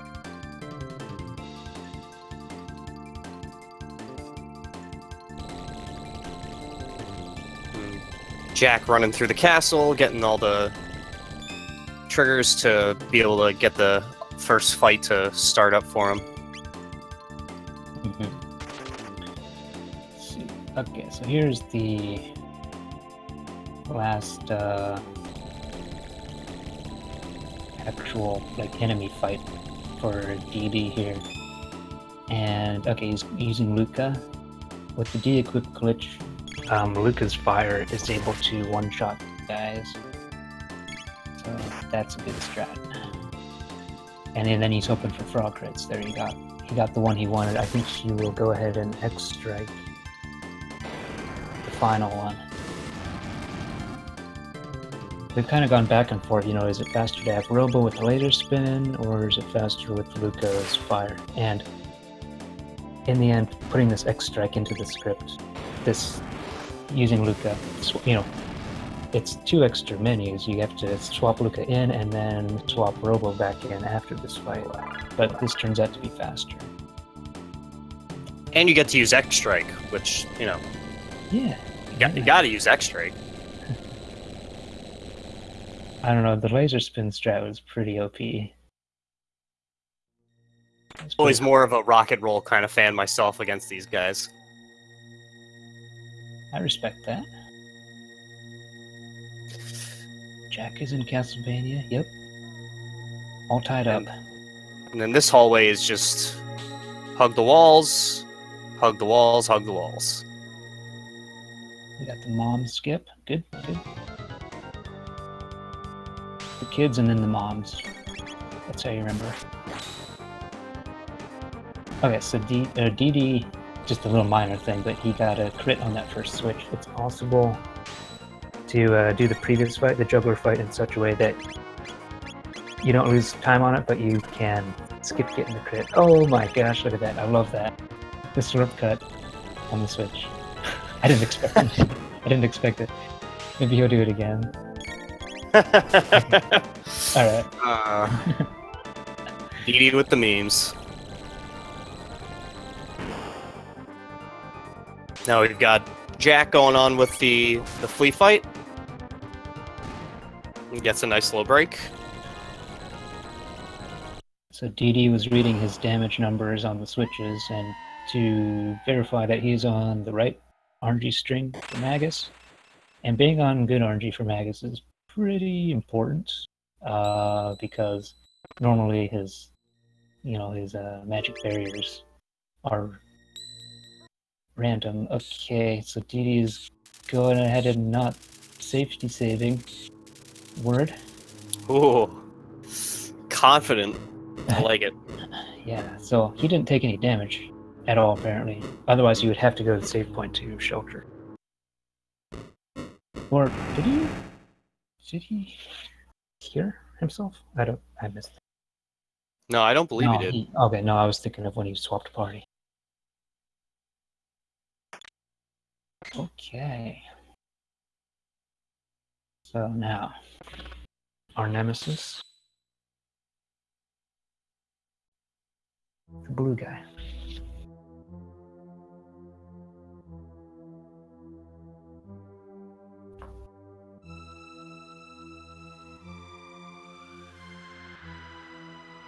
Then we get one of the better boss fight music themes in all of gaming to wrap up this part of the run. Sour please.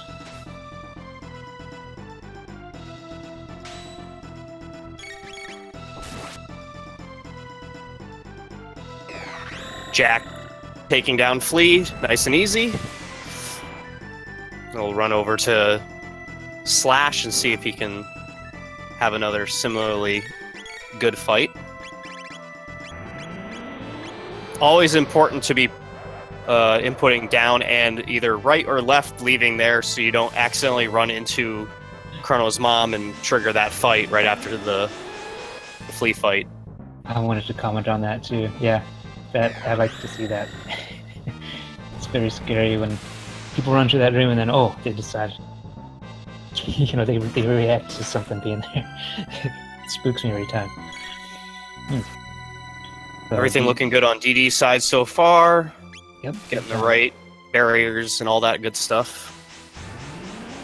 Yep. You can only really work with lightning or shadow barriers, because that's the only magic we've got to respond with.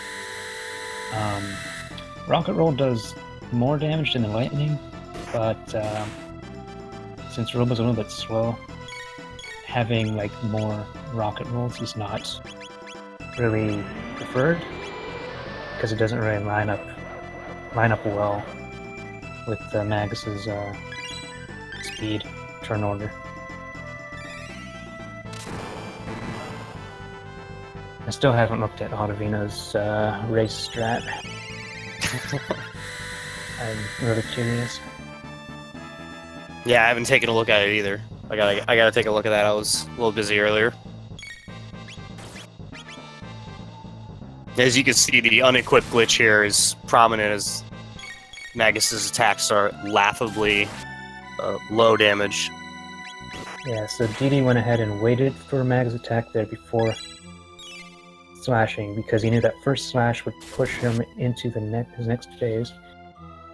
But he wants as much time because enemies have ATB just like characters do. So Magus's ATB is canning up, and he's trying to sneak in 3 slashes before Magus does the cast a spell deal. And now he's just wailing on him. DD's got this, no problem, to be quite honest. Yeah, once you get past the first phase, the second phase is just a matter of getting the inputs in fast enough and making sure that everyone is at a healthy amount of health, so that the second dark matter doesn't damage enough. But because you'd like to not have to heal at all. Yeah, well, ideally he will only get 1 dark matter, but a second one is not the end of the world anyway. Especially if the run is done here anyhow, so levels don't matter or anything. He can just, pull out all the stops. If he gets another dark matter, he's not going to revive anybody. He's just going to keep hammering away. So yeah, I think it's in the bag, but. Yep, there he goes. We just clocked in here with a 151 official time. 151.38. But maybe let's see. Was that a spoiler? A little bit. Okay, sorry. There. Forgot about that. That should be it though, right there. There he is. Yep. So the dot done is right here when Magus takes a knee. And excellent run, DrunkenDraconian. Let's see how that does for the brackets.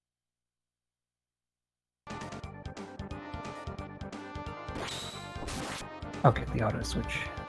I got it. Okay. Oh, so DD is going to face Audivino in round 3 of the winner's bracket.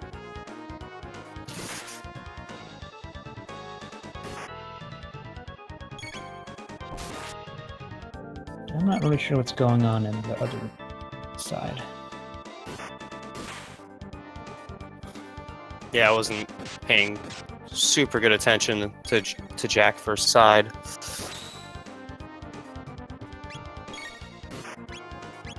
It looks like everything's good. Okay, yeah. Good, cool. So, yeah. Yep. Hard boss fight. Perfect. Yep. Hard boss fight's done. There we go. Slash done. And we just got the last stretch for Jackafur here, and then we'll see if he can take down Magus as well. Hi guys. Hey. Ah, there you are. Interview time. What's up? GG's. Just a quick little one. I actually have to run for a second, but okay. Yeah, thanks. Thank you. So let's see. How did you like your run? I thought it was okay. Like I pretty much kept pace with my PB run throughout the entire thing. It's just I threw away a bunch of time in the R series split going for the slime nip and failing it. Yeah. Oh, do you think you were early or late with it? Oh, I held the run button in my setup. I need to walk.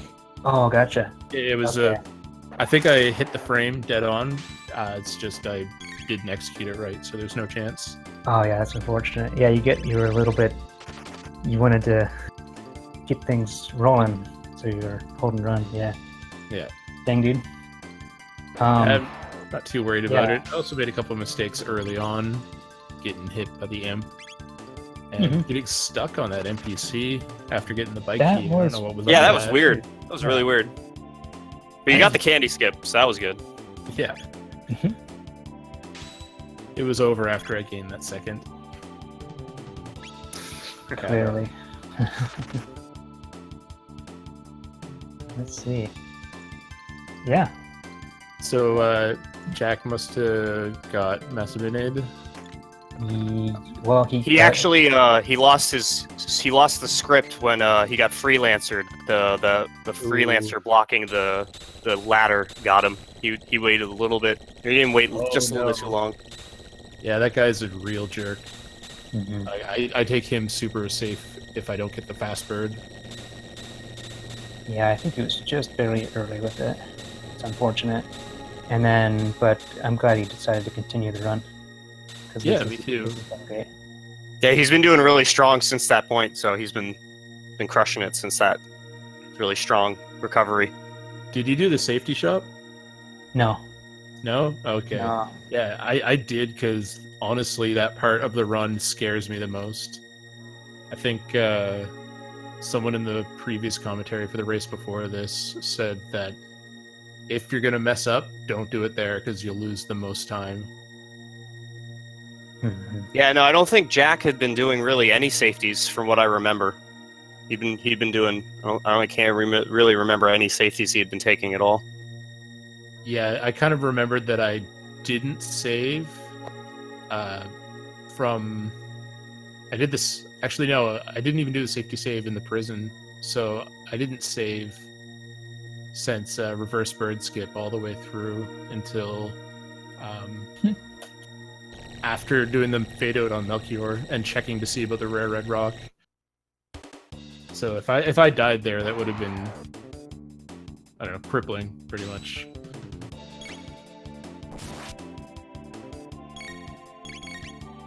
Yeah, I was kind of monk-essing when he went into Magus without a save, but hey, well done.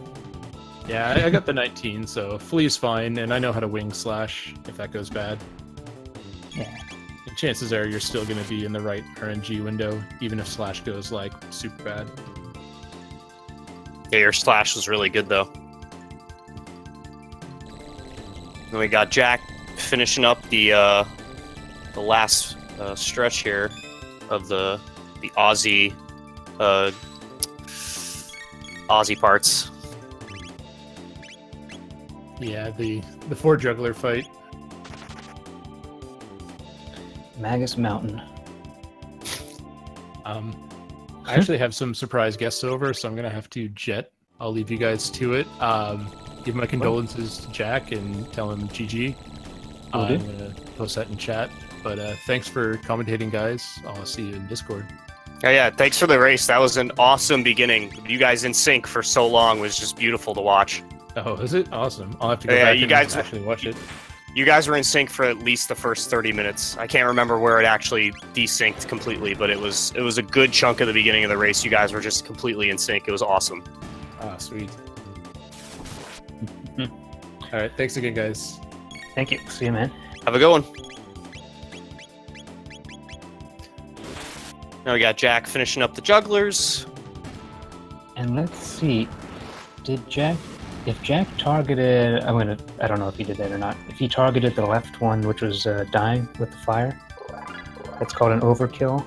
And that is the way to avoid the crit on the first Aussie switch. But I missed if he did that or not.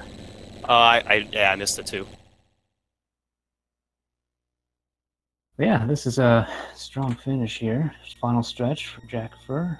Yeah, it's really impressive to see someone who, to have a mistake that puts you that far back and still he's been flawless since then. It's been beautiful to watch him recover like this. Yeah, I have to agree very much so. Alright, so he's got like 2 or 3 rooms left. And we gotta... Okay, let's see here. Oh, okay, so he did not do the overkill. I don't think many people are realize what that part of the notes means. Back getting the same crit that DD did on the first yeah, whatever you call that thing there, handle gate thing. Yeah, the winch.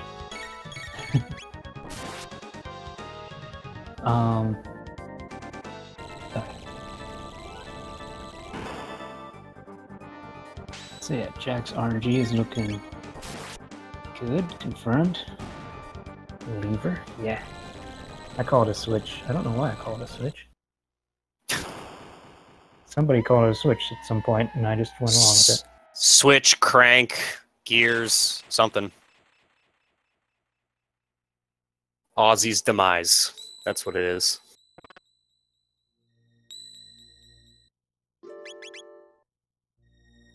Alright, let's see. Oh.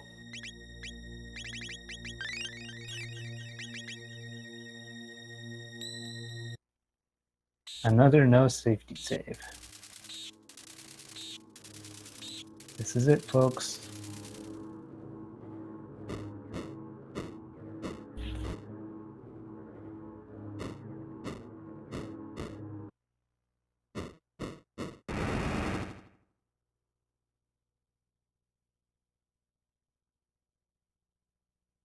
So again, Jackafur has RNG set up so he can anticipate the barriers that Max will throw up. You have to respond with these magic barriers with the same magic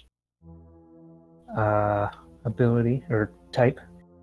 So he needs shadows and lightnings, but we're on track for a shadow right off the bat here from Chrono's first attack. Yeah, if you're off the RNG, you want to avoid fire. Fire is the worst one because fire is the only element ignored by the unequipped glitch, so you're going to be taking full damage. And at the levels that these guys are at, you can't take very many fire 2s or you're going to be having a real bad time. But we're right on track with Shadow start, so it's a good start for Jack. Excellent. So he just, yeah, the main part is to get through this first phase, which once he's down to 4,500 HP, he will lower his defenses and be susceptible to everything, and won't be doing any counters. So he just needs to make it to that phase. And it looks like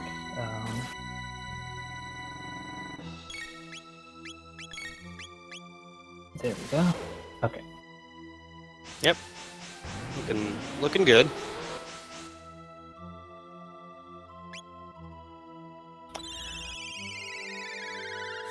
We should have a lightning coming up. Yep, right on track.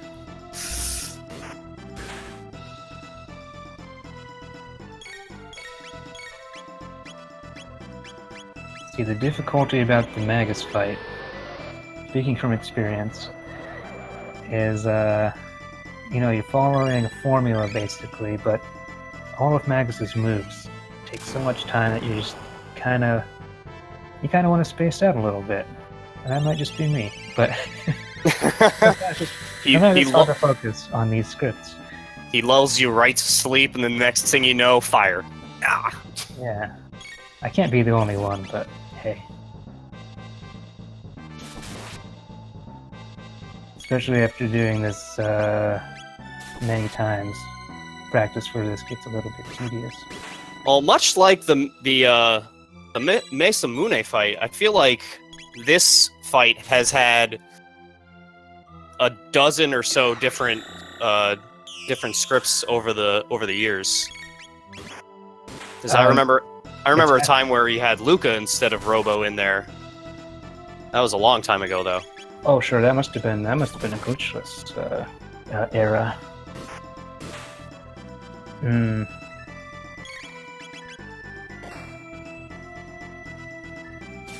Yeah, everything looking good for Jack right here. Into phase 2. Now it's just a matter of mash. Yep. So Jackafur, yeah, if he just mashes out these next moves, well, he's following the script to make this, make his damage add up, you know, just perfectly, so he's not doing too many extra moves.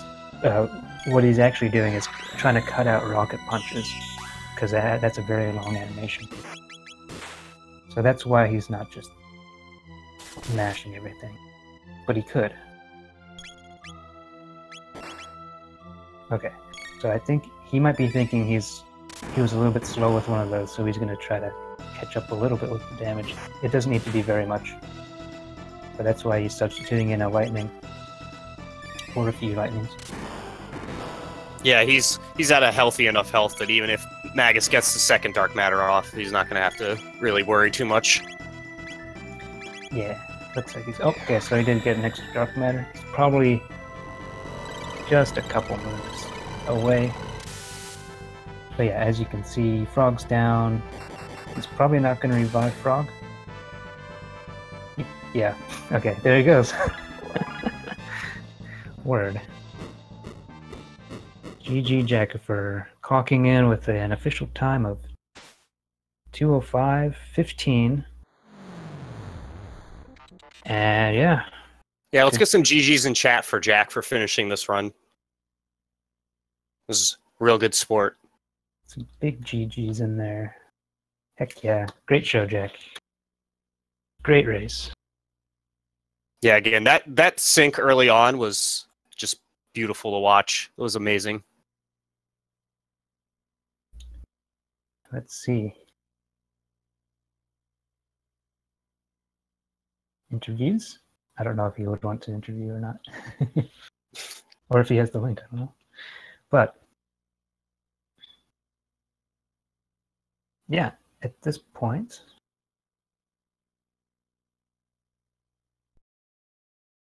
yeah, I don't know if he's jumping in. See him in there. But yeah, so DD will be facing Ottavino, and then I'm not sure how the loser bracket's gonna go on that. So it looks like Jack will face... Oh, Jack will face Kaio Steka. I see him here in the chat. Get hyped for that. I don't know when this round will be happening, actually, but it might be the next thing that happens. yeah, we're gonna do loser brackets and then winner brackets. I'm not sure how that's gonna go. I think that could be the case. We'll find out. We'll keep you posted. Tune in to the next round. Yeah, I believe there's 2 races tomorrow, or is there just 1 tomorrow? Oh, yeah, I'm racing Ponk at some point, and let me see. I'll let you know. Right here. Where are they? Okay, yeah, tomorrow. Sunday, July 22. We've got a match at 4 p.m. Eastern, Tsunami and Kanort. And directly after that, 6:30 p.m. Eastern, Red Slash versus Ponctus. And Jackafur's signed up to commentate both of those. So that should be pretty enjoyable. Nice.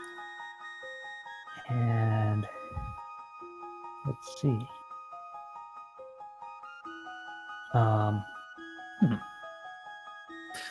BS, excellent race. Both runners did a great job. And again, massive GGs to Jack for finishing the run despite what happened with Masamune. That was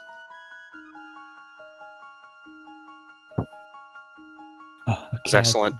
It was excellent recovery. Pretty much, I don't think that there was anything flawed after that. After the fight, the rest of the run was completely perfect. Yo, shoutouts to Jackafur's cat. All right, yeah, that was a great watch, and hey, we've got more great content coming up on the Speed Gaming Network, but someone will have to direct you where to go. I don't think there's anything scheduled next on Speed Gaming 4. Let's also remember to follow both runners.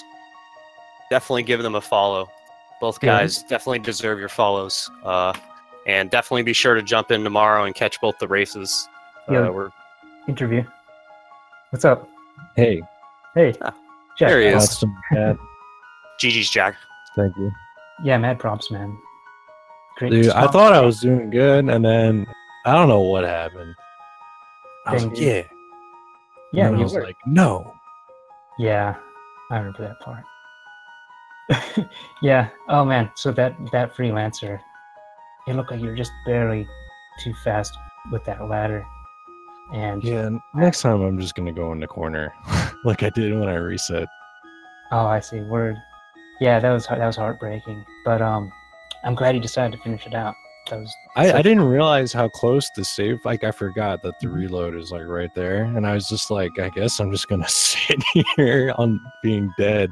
And I was like, wait, the reload's like not that far back, so I'll just finish it. Yeah, good call. So just watching me dead.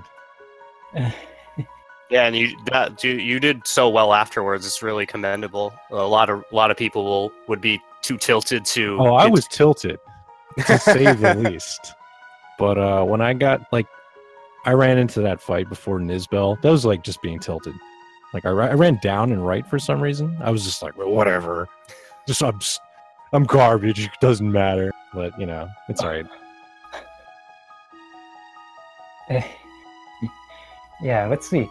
Boy, did you realize that you and DD were like synced up, like so close to it? I had a feeling. I know how good he is, so I had a feeling it was pretty close. Like I was like, dude, he's got to be like right on my heels, or me right on his heels, or whatever. Because I did pretty. Oh, go ahead.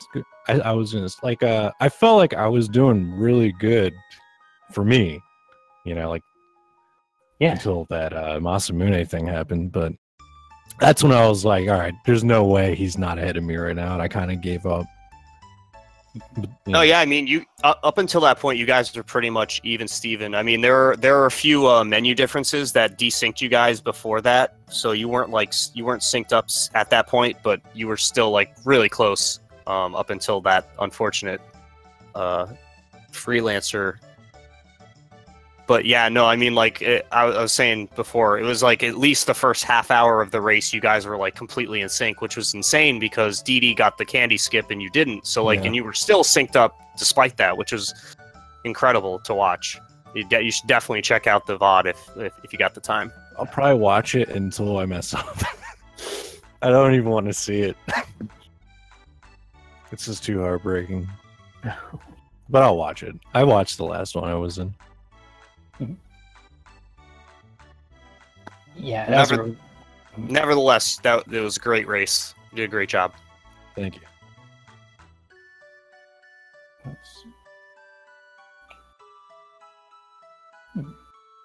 And then when's the next race? Tomorrow?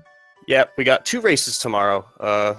Red's racing tomorrow at 6:30, and then there's a race before that. I already forgot who was in the other race. Memory. Yeah, Tsunami and Canort. Yeah, there you go. Thank you. 4 Eastern. So when the Chrono block will begin.